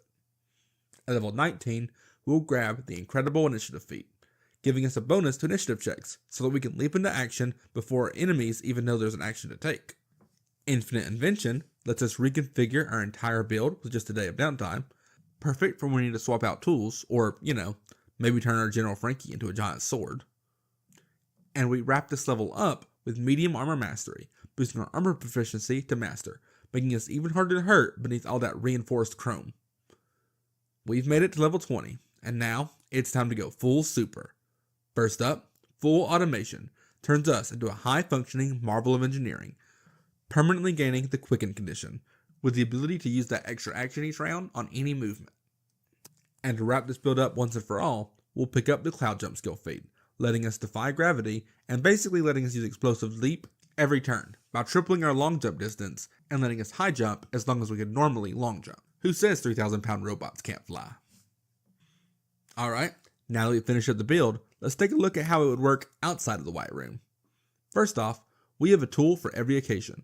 From ranged beams to grapple-heavy melee, Frankie can fight in nearly any situation, and has tools for most problems. Next, we're a super tank. Between our armor innovations, defensive feats, and high fortitude saves, Frankie is one of the hardest characters to put down. And that's before we add General Frankie to the mix, adding a whole nother health pool to get through. And finally, firepower, we've got it. Megaton Strike, Overdrive, Greater Weapon Specialization, on top of feats that upgrade the damage of both our fists and our energy beams, we have the potential for ultimate destruction in the One Piece world. And that's not because we have the blueprints for Pluton. For cons though, we're a big guy. Even with some boosts, Frankie's big, bulky frame leaves him vulnerable to area effects and reflex-based hazards. Next, we've got a lot to do. Managing your Construct Companion, Overdrive, Repairs, and Strikes, that eats up actions quickly, and it'll now help you if you find yourself needing to reload mid-combat. And finally, while crafting is a great skill, it's most useful when you can be the party vending machine. So in campaigns where you don't have a lot of downtime to craft, it can start to feel like a wasted investment. And don't even get me started on campaigns that don't use vehicles. And that's how you build the ironclad, cola-powered super shipwright of the Straw Hat Pirates. Whether we're launching ourselves through the air with explosive power, firing off radical beams, or patching up the Thousand Sunny mid-battle, Frankie brings a whole toolbox of tricks to any party. So next time your group needs a walking tank with a heart of gold and a fistful of firepower, you know who to call. But seriously, if you like this video, make sure you remember to like and subscribe to tell YouTube you want to see more, and comment below to tell us who you would like to see next time. Until then, keep rolling high, and we'll catch you in the next one. Frankie is another one of those characters that I don't really have much to say for. I can say this video underperformed compared to most of the other Straw Hats, and I'm not entirely sure why. Maybe it's just because people look at Frankie and just immediately think, yep, he's an inventor, I don't need a video to tell me that, which I kinda get. Hello all, welcome back to Time to Dice Character Creation, where we make your favorite fictional characters in Pathfinder 2nd Edition. This week, we've got a build that's sure to tickle your funny bone, because we're making none other than Brook, the Soul King himself. Brook set sail with the Rumbar Pirates, a crew of swashbuckling musicians strong enough to make serious headway to the Grand Line. But their journey met a tragic end in the eerie depths of the Florian Triangle, where Brook watched helplessly as his crewmates were slaughtered, and only avoided the same fate thanks to the power of the Revive fruit, a devil fruit that gave Brook's soul the ability to return to his body after death. Unfortunately, his soul took a bit of a detour, and by the time it found its way back, Brook's body had long since decomposed, leaving behind nothing but a skeleton. Brook spent the next 50 years of his life stranded aboard a ship filled with the memories of everyone he had ever loved and lost, until fate brought him to the Straw Hat Pirates. Brook quickly joined as the crew's musician, finding the companionship he'd yearned for all that time. Now, Brook will do whatever it takes to ensure that he never feels the same crushing loneliness ever again. So beware of spoilers. Without further ado, let's get started. So what do we need to make the Soul King?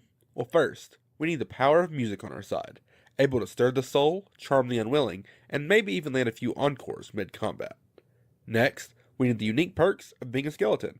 That means shrugging off hits that would drop most fighters, because when you've got no flesh, there's nothing left to bruise. Plus, with no pesky Orkans weighing us down, we can leap through the air with bone-chilling grace. And finally, we need to channel the power of Brook's Devil Fruit, the Revive fruit, giving us not just mastery over our own soul, but the ability to reach out and affect other people's souls as well. For our ancestry, no surprises here, Brook is a skeleton. giving us 6 hit points and a medium size. We'll be using the alternate ability score increases to increase both our dexterity and our charisma with no drawbacks. As an undead, we get all the standard benefits: low light vision, healing from void energy, and a +1 circumstance bonus against disease and poison effects. And of course, complete immunity to death effects. You can't kill what's already dead. For our heritage, we're going with the fodder skeleton. Sure, the name sounds a little rude, but it bumps up our movement speed up to 30 feet from the usual 25. We're not even level 1 yet, and we're already outrunning Sanji. Maybe Oda had a point when he said Brook was the fastest Straw Hat pirate. For our background, you'd think pirate would be a no-brainer, but sadly, there's no official pirate background. And the sailor background gives us the underwater marauder skill feat, which seems like a recipe for disaster. So instead, we're going to pick up the next best thing, musical prodigy. This background gives us another boosted dexterity and charisma, and grants us training in both performance and musical lore. A perfect fit for our gentlemanly musician. We also pick up the virtuosic performer skill feat, giving us a +1 and eventually a +2 circumstance bonus to performance checks with string instruments. For our class, we've got a character who's a world-renowned performer with a flair for the occult. I think we all know where this is going. Brook is a swashbuckler. Now I know what you may be thinking. Wait, not Bard? Don't worry. We'll definitely be dipping into Bard later, but we won't be using the Bard chassis, and there's 2 reasons why. First, Brook is 90 years old, and he was a pirate and a swordsman long before he got the magical abilities of a soul-powered undead. And next, while Brook has a great deal of magical abilities, in combat he mostly uses those abilities to augment his lightning-fast swordplay, so we'll be leaning on a more martial build. As a swashbuckler, we get 8 hit points per level. We get expert in perception, reflex saves, and will saves, but our fortitude saves are only trained, which is kind of a bummer, but considering our circumstance bonus to both diseases and poisons, 2 of the most common fortitude saving throw triggers, I think we'll manage. We get training in acrobatics for our agile dueling style, and athletics for soaring jumps and running on water. Deception for playing Re-Dead, intimidation for being a spooky skeleton, society for all that lingering knowledge from Brook's era, and stealth to represent the surprising number of infiltrations that Brook has under his belt. You'd think having no skin would make you stand out a little bit, but I guess not. For this build, we'll be primarily wielding a sword cane, but as a swashbuckler, we get training in all simple and martial weapons, plus we get proficiency in up to light armor, because even skeletons need some protection now and then. For our attributes, we're skipping any investment in strength, which makes sense considering we have no muscles to flex. Dexterity is our star stat at +4. It's the backbone of almost everything that we do, from our swashbuckling swordplay to our slick footwork. Constitution sits at a +1. Brook might not be the tankiest member of the Straw Hat crew, but he's surprisingly durable for someone who's literally all skin and bones. Intelligence is at a +1. Robin's got the ancient history covered, but Brook's memory of more recent events is pretty clear because, he lived it. And finally, Charisma is at a +3. Brook can charm a crowd with music or chill someone to their core with just a stare. Whether your party is a gentleman or a ghost, Brook can deliver. And now, we're at level 1. It's time to talk about the Swashbuckler's signature resource, Panache. Swashbucklers gain Panache when they do something stylish, like tumbling through an enemy space, or succeeding, or even just not critically failing in action with the Bravado trait. On its own, Panache doesn't do much, except unlock the true flair of this class by allowing us to use finishers and other features that thrive when we've got the true dramatic spark. So our gameplay loop is pretty simple. Do cool things so that you can do even cooler things. Next, we have to choose a Swashbuckler style, and for Brook, there's only one real option, Battle Dancer. This gives us access to the fascinating performance skill feat, letting us captivate a foe with our dazzling moves. If it works, the target becomes fascinated, taking a -2 penalty to perception and skill checks, unless they're aimed at you. It's not the strongest condition, but it helps draw attention away from the monster trio while they deal with the heavier hitters. Even better, Battle Dancer gives all our perform actions the Bravado trait, meaning we can get Panache just by putting on a show. And when we do have Panache, we get 3 fantastic features at level 1. Precise Strikes adds 2 precision damage to our strikes with agile or finesse weapons, and that jumps up to 2d6 whenever we use a finisher. Stylish Combatant gives us a +1 circumstance bonus to all bravado-based actions while we have Panache, and boosts our speed by 5 feet.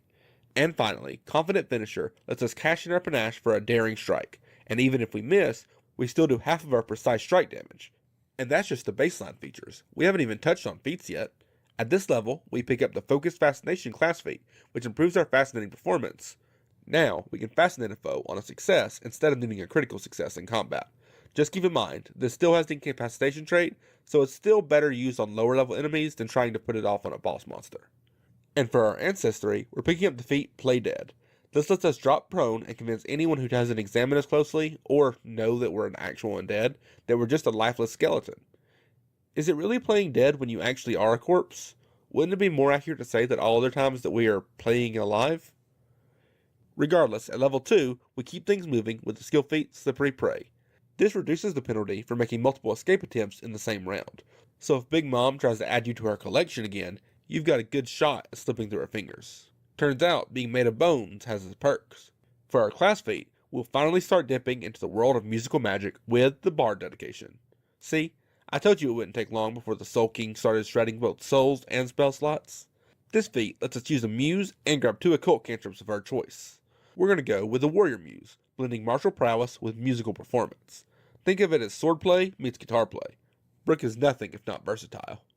For our cantrips, we'll be grabbing the legacy spell Chill Touch to do void damage to living creatures and make undead off guard as we try to wrest their soul away from them, and an Infectious Enthusiasm, which lets Brooke hum a tune to fire himself up, giving himself a +1 status bonus to attack rolls, will saves, or charisma-based skill checks for 1 round. And if allies see the performance, they can spend an action to join in and get the bonus too. After all, Brooke knows from experience, nothing is sadder than singing alone. At level 3, Swashbucklers get Vivacious Speed, increasing the speed boost we get from Stylish Combatant to 10 feet, and increasing that further as we level up. And whenever we drop Panache, we still benefit from half of the speed bonus as a baseline. We also get Fortitude Expertise, boosting our Fortitude proficiency to Expert, and our first stylish trick, Impressive Performance, to make an impression to anyone who watches our performances. Opportune Riposte uses our reaction to strike any creature who critically fails a strike against us. We're not particularly tanky, so this won't happen often, but it's a nice tool to have in our back pocket. And it has the Bravado trait, so we can use it to get Panache even when it's not our turn. We finish this level off with the Fleet feat, adding another 5-foot bonus to your movement speed. In case you didn't realize, Brooke is kind of a speedy character. Level 4 gives us the Terrifying Resistance skill feat, so that when we frighten a creature, we get a +1 circumstance bonus to saving throws against that creature's spells for 24 hours. Brooke is great at using enemies' motions to his advantage, and to capitalize on that further, we'll pick up basic Bard spellcasting to get some Bard spells. Right now, we just get a rank 1 spell slot, but as we level up, this will give us up to rank 3 spells. We can fill the rank 1 spell slot with Fear to make an enemy succeed at a will save or be frightened, and Fleeing on a critical failure, or the Sleep spell to put a 5-foot burst of enemies to sleep, so long as Luffy doesn't wake them right back up. Level 5 increases our weapon proficiency to Expert with the Weapon Expertise feature, as well as the Ancestry feat As in Life, So in Death, to let us pick up feats from the human list whenever we pick an Ancestry feat. Honestly, that doesn't make for a very exciting level. Unlike level 6, which gives us the Leading Dance class feat, to be so enthusiastic in our dancing that foes can't help but joining in, letting us attempt a performance check to move a foe and ourselves up to 10 feet in the direction of our choice. We also get Catfall, letting us treat all falls that we make as 10 feet shorter, therefore reducing the amount of fall damage that we take. It will not, however, stop your heart from ending up in your throat. Well, at least it wouldn't if you had a heart. This is also the level where you get our rank 2 spell slots. We'll take Spirit Sense to take our rightful spot as the Soul King by being able to detect all loose spirits, or Laughing Fit to fill an enemy's heart with such myrrh that they cannot help but break into hysterics, slowing them down and preventing them from using reactions. At level 7, Swashbucklers get access to Weapon Specialization, giving us a flat damage boost to all strikes that we are least expert in. Confident Evasion increases our reflex proficiency to Master, while increasing all successful reflex saves to critical successes. And our Stylish Trick, Distracting Performance, to use a performance check to create diversion for our friends to get away. Well, Nami and Usopp can probably get away. Luffy doesn't do a very good job at staying undetected. Finally, we get the Toughness feat, increasing our hit point total by our level, and reducing the DC of any recovery checks we make by 1. At level 8, Anthemic Performance bequeaths us with the Courageous Anthem Focus cantrip, a 1-action focus cantrip that grants all allies within 60 feet a +1 status bonus to attack rolls, damage rolls, and saves against fear effects. The crew usually doesn't need motivation to get into a fight, but this can help inspire the subjugated civilians with the willpower to get in the fight for themselves. We also gain the Lengthy Diversion skill feat, extending the length of time that we can create diversion for, by at least a round. For our 3rd rank spells, Enthrall takes our musical prowess to the next level, forcing every creature within 120 feet to make a will save or be fascinated by us. This fascination does immediately end, however, if the target is subjected to a hostile action, so it's not the best in-combat spell, but it's great for drawing the attention of crowds of people. And when a performance draws to a close, we can force a standing ovation. or at least the start of one, with the Roaring Applause spell, forcing a creature within 60 feet to make a will save or be slowed and lose their reactions. Level 9 Swashbucklers get Swashbuckler's Expertise to increase both our Class DC to Expert and the Circumstance bonus that we would get from Stylish Combatant to +2. And the Exemplary Finisher feature gives a bonus based off of our style to whenever we use a finisher. For Battle Dancers, that means we get a free step after every finisher that we make. This level also gives us the Multi-Talented Ancestry feat, giving us the Mage's Dedication to pick 2 cantrips from the Arcane spell list. Figment lets us create an auditory or visual illusion that fits within a 5-foot cube, while Ray of Frost is a legacy spell that lets us make a spell attack roll to deal a bit of cold damage and slow foes down on a critical success, perfectly representing Brooke's Soul Solid abilities. Level 10 gives us 2 feats. Spell Striker lets us combine a Sword Strike and any spell that requires a single target and a spell attack roll or saving throw.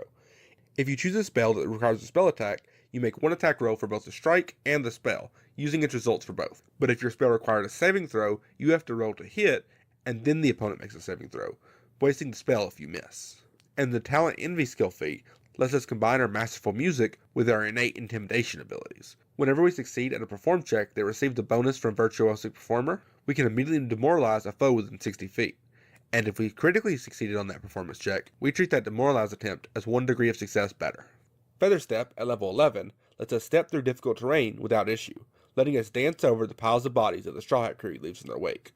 We also get Perception Mastery, increasing our perception proficiency to Master, and Continuous Flare to benefit from Stylish Combatant in Exploration mode as well as Combat mode. Keeping the crew entertained between islands is literally Brooke's job. Not that it's that hard, the Straw Hat crew usually has ways of occupying themselves. The Occult Breaths feat at level 12 gives us an extra spell slot of all of our bard spells except for our highest 2 ranks. If you were wondering why we were covering 2 spells for 1 spell slot, now you know. The Quick Jump skill feat negates the need for a running start whenever we make a long or high jump, and cuts the action cost of that jump down from 2 actions to 1. At level 13, Swashbucklers gain Assured Evasion, increasing our reflex save proficiency to legendary, turns all critically failed reflex saves into regular failures, and halves the damage we take from failed reflex saves. Our weapon and armor proficiency also improves thanks to weapon mastery and light armor expertise, and on top of that, the Skeletal Resistant Ancestry feat grants Brooke resistance to cold, electricity, fire, piercing, and slashing damage, making it a bit easier to survive some of the Grand Line's heaviest hitters. At level 14, we pick up Water Sprint, letting us run across the surface of water as long as we get a running start on solid land. Just make sure you also end your movement on solid ground, or else you'll find yourself taking a dip, and that doesn't usually end well for Devil Fruit users. We also unlock Expert Bard spellcasting, immediately gaining access to 2 more ranks of spells. The 4th rank spell, Mirage, lets us drape an illusory scene over a 50-foot burst, perfect for turning a battlefield into a concert stage, and setting the mood for the perfect fireworks show. Infectious Melody lets us hum a tune so powerful that it pulls others into the rhythm. Every creature within a 15-foot emanation must seem to speak with a duration depending on a will save, and on top of that, they have to succeed a DC 5 flat check to use spells or linguistic abilities, and if they fail their will saves, they can't even become undetected, as their involuntary humming gives them away. Scouting Eye lets Brooke project his soul out of his body to scout the area. It can't pass through walls just yet, but other than that, it does a solid job at recon. And finally, Quicken Time lets us up the tempo, speeding up anyone in a 20-foot burst and giving them concealment from enemies outside of the area. Brooke is more live on his feet than most actual living creatures. At level 15, we can make the perfect flashing entrance with the Incredible Initiative feat, giving us a +2 bonus on all initiative checks, as well as greater weapon specialization, giving us a flat damage boost to all of our strikes, and Keen Flare kicks things up even more. When we strike with a weapon or unarmed strike that we're at least master proficiency in, and we roll a 19 on the die, that strike becomes a critical hit. And finally, we take Legendary Performer, a skill feat that spreads our fame far and wide, so that people will know Brooke's name before he enters the room. The fact that Brooke is a world-famous rock star doesn't get a lot of spotlight in One Piece, but that just means it's your chance to put that stardom center stage in your game. At level 16, we pick up Song of Strength, letting us play a powerful tune that inspires us and our allies to try just a little bit harder. When we use this one-action spell, Brooke and his allies gain a +1 status bonus to athletics checks and to their DCs against athletics-based actions, like Disarm, Shove, and Trip. We also grab the Kip Up skill feat, allowing us to stand up from prone as a free action that doesn't provoke reactions, allowing us to keep the momentum going even if a foe knocks us off our feet. With access to 6th rank spells at this level, we truly step into our role as Soul King by picking up the spells Rip the Spirit and Spirit Blast. Root the Spirit is a variable action spell that pulls the soul from a creature's body, dealing an amount of void damage to a number of creatures depending on the number of actions that you use to spend the spell. And Spirit Blast forces a creature within 30 feet to make a fortitude save or take spirit damage. And remember, spirit damage can specifically target a creature possessing another creature, which means Big Mom's homies are now directly in our line of fire. Level 17, Swashbucklers can pick up Reinforced Ego, increasing our will save proficiency to Master and upgrading all successful will saves to critical successes, as well as Heroic Presence, letting us inspire all of our allies with the effects of the Zealous Conviction spell, as long as they decide to follow our lead. Brooke is the only member of the Straw Hat crew that has experience being a captain in his own right, so leadership skills are part of the package. At level 18, we use the Advanced Muse Whisperers class feat to pick up Soul Sight, granting us Spirit Sense with a 60-foot range, allowing us to detect any creatures with a soul, even if they're invisible or hidden, so that we can target them with our Terrified Retreat skill feat, letting us send lower level foes fleeing in fear with a successful intimidation check. Once they know the Soul King's in town, they'll be running to buy tickets. At level 19, we get the Die Hard general feat, so that we don't kick the bucket for a second time, letting us survive up to dying 5 instead of dying 3. And hopefully, we won't need it thanks to the Light Armor Mastery feature, boosting our proficiency with Light Armor to Master. And finally, we get Eternal Confidence, increasing our class DC up to Master. Unfortunately, the fact that we didn't pick up any finishers other than Confident Finisher means we can't use the part of this ability that combines our Confident Finisher with any other finisher that we make. And finally, at level 20, we finish this build with a bang. The Scared to Death feat lets us literally frighten someone to death with a terrifying display. It's not actually as good as it sounds though. The incapacitation trait means this is never going to work on higher level enemies, and to get the sudden death effect, you have to critically succeed at your intimidation check and then have the foe fail on a fortitude save. But when it does go off, you'll feel like a god tier player. And finally, we finish this build off with Master Bard spellcasting, giving us our final 2 ranks of spells. For our rank 7 spell, we get Ethereal Jaunt, serving as an upgrade to our Scouting Eyes spell by actually letting us project ourselves into the ethereal realm. This is even better for scouting than Scouting Eye because we can pass through objects as long as they're not made of force. And the Uncontrollable Dance spell forces a target into a wild jig, with their will save determining both how long the spell lasts and how many actions they have to waste each turn dancing. This is right up Brooke's alley. It's showtime in the King's Court. And that's our take on Brooke, the Gentleman Skeleton, Rockstar Swordsman, and Certified Soul Reaper, brought to life in Pathfinder 2nd Edition. Whether you're slicing through enemies with style, spooking them into an early grave, or turning the battlefield into your own personal concert stage, this build has everything you need to embody the Soul King himself. Did you like this build? Because if you did, you could always subscribe to see more, or comment below to tell us who you would like to see in the future, or what you would do differently for Brooke. But until next time, keep rolling high, and we'll catch you in the next.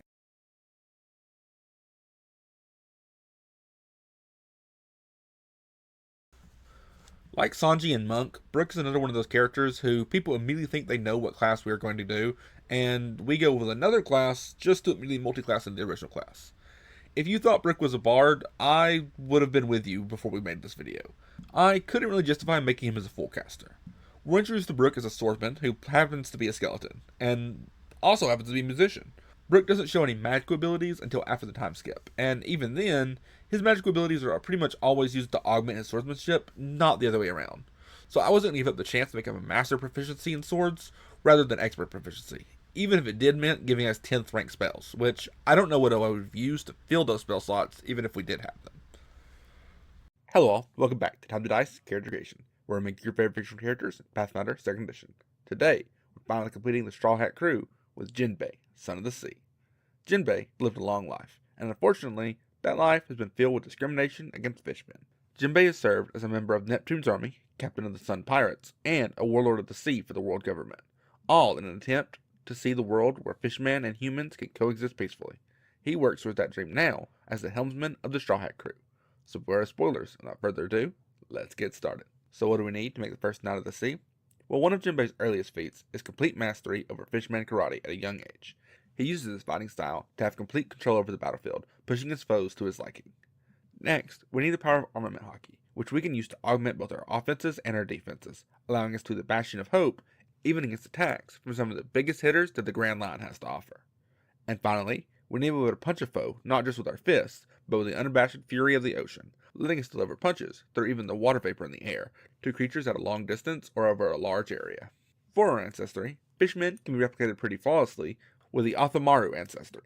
This ancestry gives us 8 starting hit points with an attribute boost to Strength, Wisdom, and Constitution in exchange for an attribute flaw to Intelligence. We may be slow with only 20 feet per action on land, but put us in the water and we're more average, with 25-foot movement speed. We get low light vision to see in the diluted light that makes it underwater, and for our heritage, we pick up the Hopeful Althamaru heritage to make our size large and give us a 10-foot aura that grants our allies a +1 circumstance bonus to saving throws against fear effects, as your friends know that they can count on you when the going gets tough. Like we said in the intro, Jinbei has had many different jobs. Luckily for us, almost all of those jobs can be replicated with a sailor background, giving us a boost to our strength and con, as well as training in both athletics and sailing lore. But the best part of this background is the Underwater Marauder skill feat, letting us fight effectively underwater with both our bludgeoning attacks and slashing weapons. We will start this build off as a monk, with 10 plus con hit points per level. We only get training and perception. Opening your eyes underwater can lead to damaging them over time, and I'm sure fishmen have no natural adaptations to help with that. Look, I don't make the mechanics, I just justify them. And sometimes, that means making some assumptions. We do, however, get expert in every single saving throw, plus unarmored defense.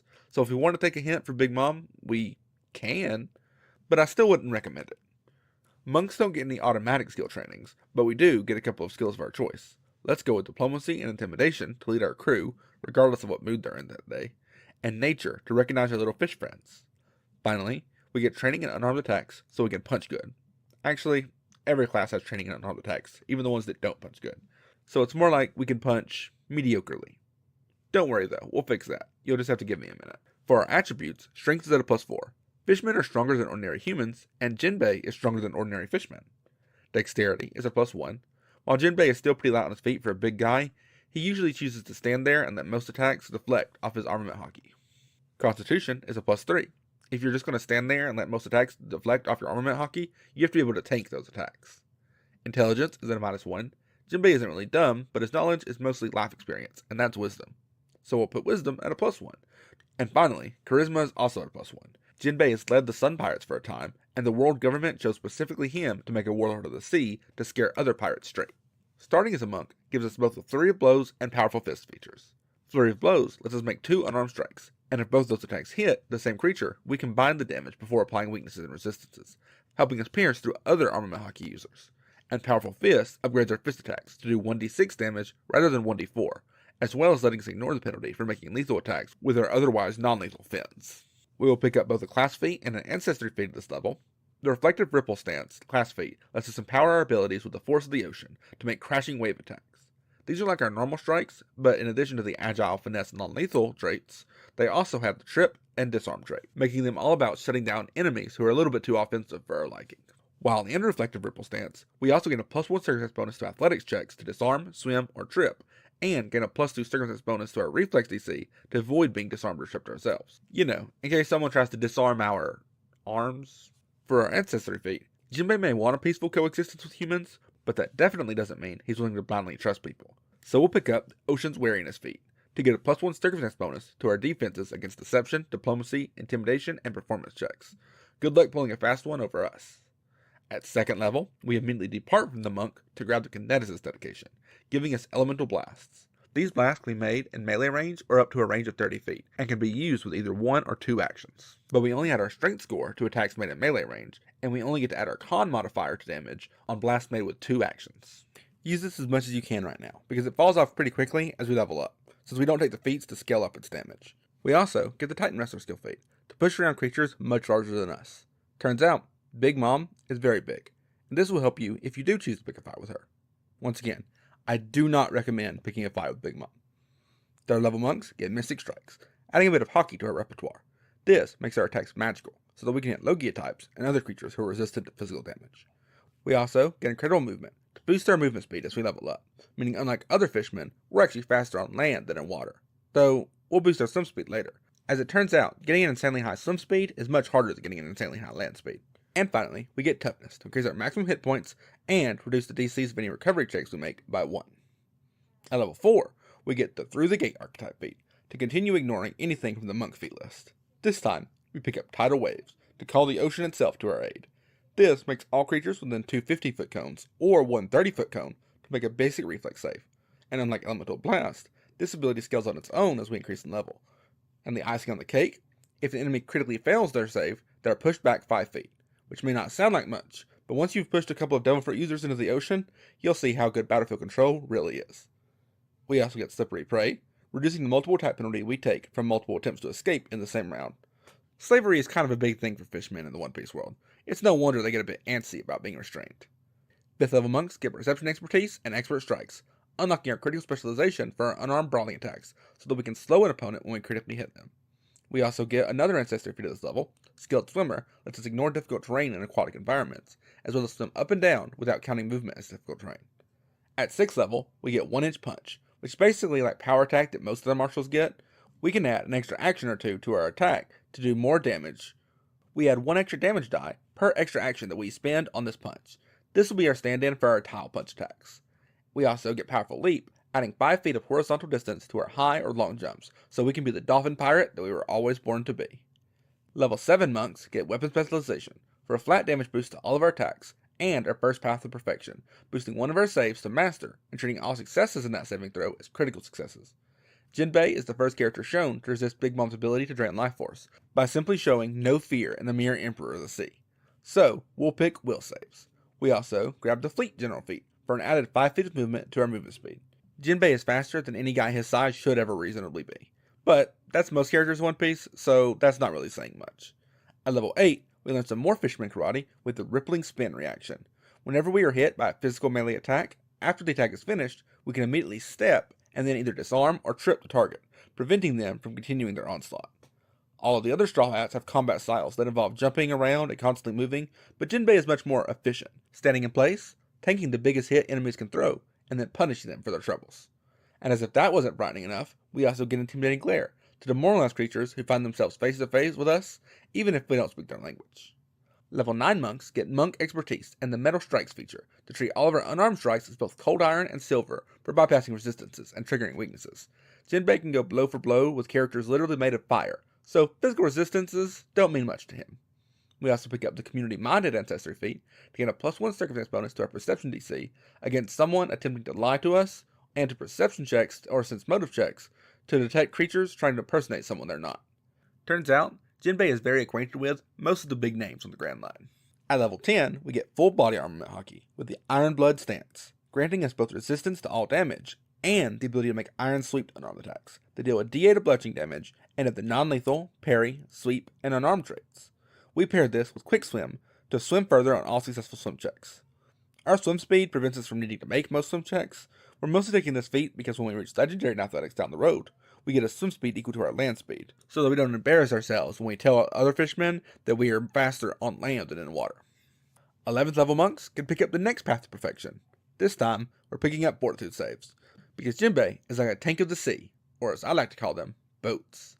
We also pick up Adopted Ancestry to pick up some feats from the human feat list. If your ultimate goal is coexistence, it helps to mix the cultures a bit, and this feat will help us do just that. Wave Spiral at level 12 lets us make a trip attempt on all creatures within a 10-foot emanation. And remember, our large size helps us out there.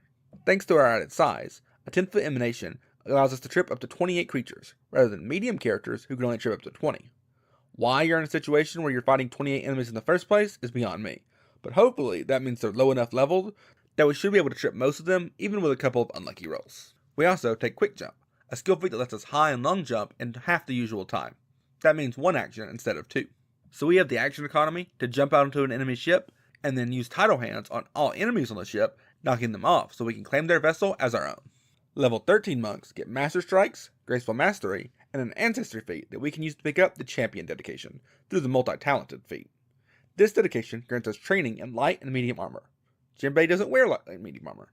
In fact, if you do wear armor, you can't use Reflective Ripple stats. We're really only here so that we can become a Liberator, which will mean nothing until level 14 gives us the Champion Reaction feat. So whenever an enemy damages, grabs, or restrains an ally within 15 feet, we can grant the target resistance to that damage equal to 2 plus our level, and that ally gets a free escape attempt, as well as getting to step away from danger if they succeed. It's just the kind of ability you get when you're part of a pirate crew all about freeing slaves. And when you're part of a pirate crew in general, you get abilities like Quick Coercion, allowing you to coerce creatures in 1 round rather than a whole minute. You're a warlord of the sea. You don't have to spell out what you're going to do to enemies, they kind of already know. Level 15 gives us our third path to perfection, which we will take to our will saves, boosting them to legendary proficiency, ensuring that we'll never critically fail a will save again, and halving the damage we take if we do fail. Combine that with Canny Acumen, boosting our reflex saves to Master, and we don't have a single defense below Master proficiency. Good luck trying to take this whale shark down. But this level isn't all about defense. We also get greater weapon specialization for another flat damage boost to all of our strikes. And there you go. What? I said it wasn't all about defense. I didn't say it wasn't mostly about defense. At level 16, we'll pick up the Fuse Stance feat to combine the bonuses from Reflective Ripple Stance and Iron Blood Stance, meaning we can trip and disarm foes with our Fishman Karate and block incoming attacks with our Armament Hockey at the same time.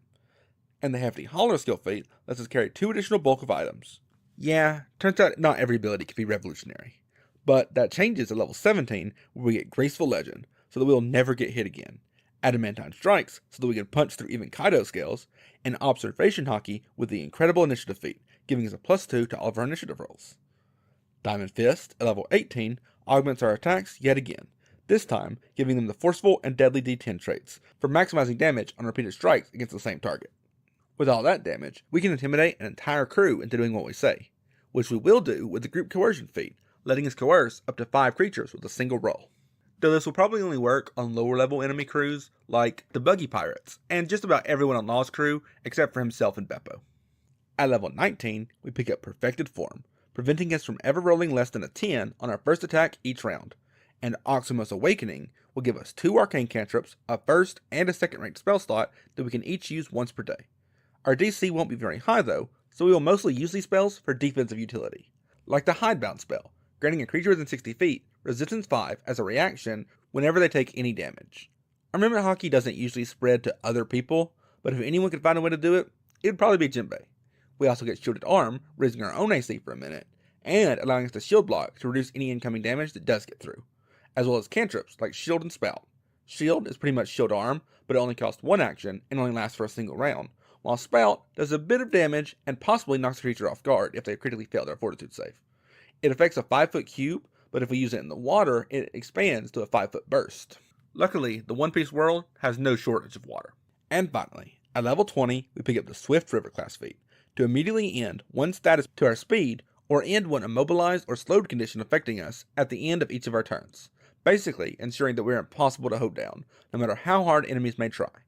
And finally, we finish this build off with Cloud Jump, tripling our long jump distance, as well as letting us high jump as long as we could previously long jump. So now, we're basically a master of the land, sea, and air at all times. No spell slots needed. And that's our build for the first Son of the Sea, Jinbei. Whether you're picking off enemies one by one from underneath their boats, or standing in the battlefield confident that you can take anything they have to throw at you, this build is sure to make some waves during your next campaign. If you like this video, make sure to leave a like and a comment telling us who you'd like to see next, and subscribe to the channel for 2 new videos every week. Until next time, keep rolling high, and we'll catch you in the next one. And finally, we have Jinbei. My big decision here was to either go Monk with the Kineticist dedication or Kineticist with the Monk dedication. And even now, I'm not entirely sure we made the right decision. The way we have it makes him a really good martial artist, which is accurate, and he happens to be able to control water on the side, which, while accurate, is also kind of boring. I really like to lean into what makes a character different, so if I could have put more of the Fishman Karate into the build, I really would have. And then there's the fact that Kineticist is just really hard to multiclass into or out of in general. When you use it as the main class, you get so many impulses that it's sometimes hard to fill those slots, and if you take a Kineticist to multiclass, you have to spend so many feats to keep up your Elemental Blast on par that it really kind of takes over the build. Another option we could have gone, that I'm just now thinking about as we wrote this script, is taking away all of that and just giving him a Druid dedication. Because Wisdom really fits Jinbei's style anyways, and it's not like Druids are the most squishy casters. But that's how you build the Straw Hat Pirates in 2nd edition. I hope you liked this video, and if not, I can't imagine you made it all the way here anyways, so like and subscribe. Bye!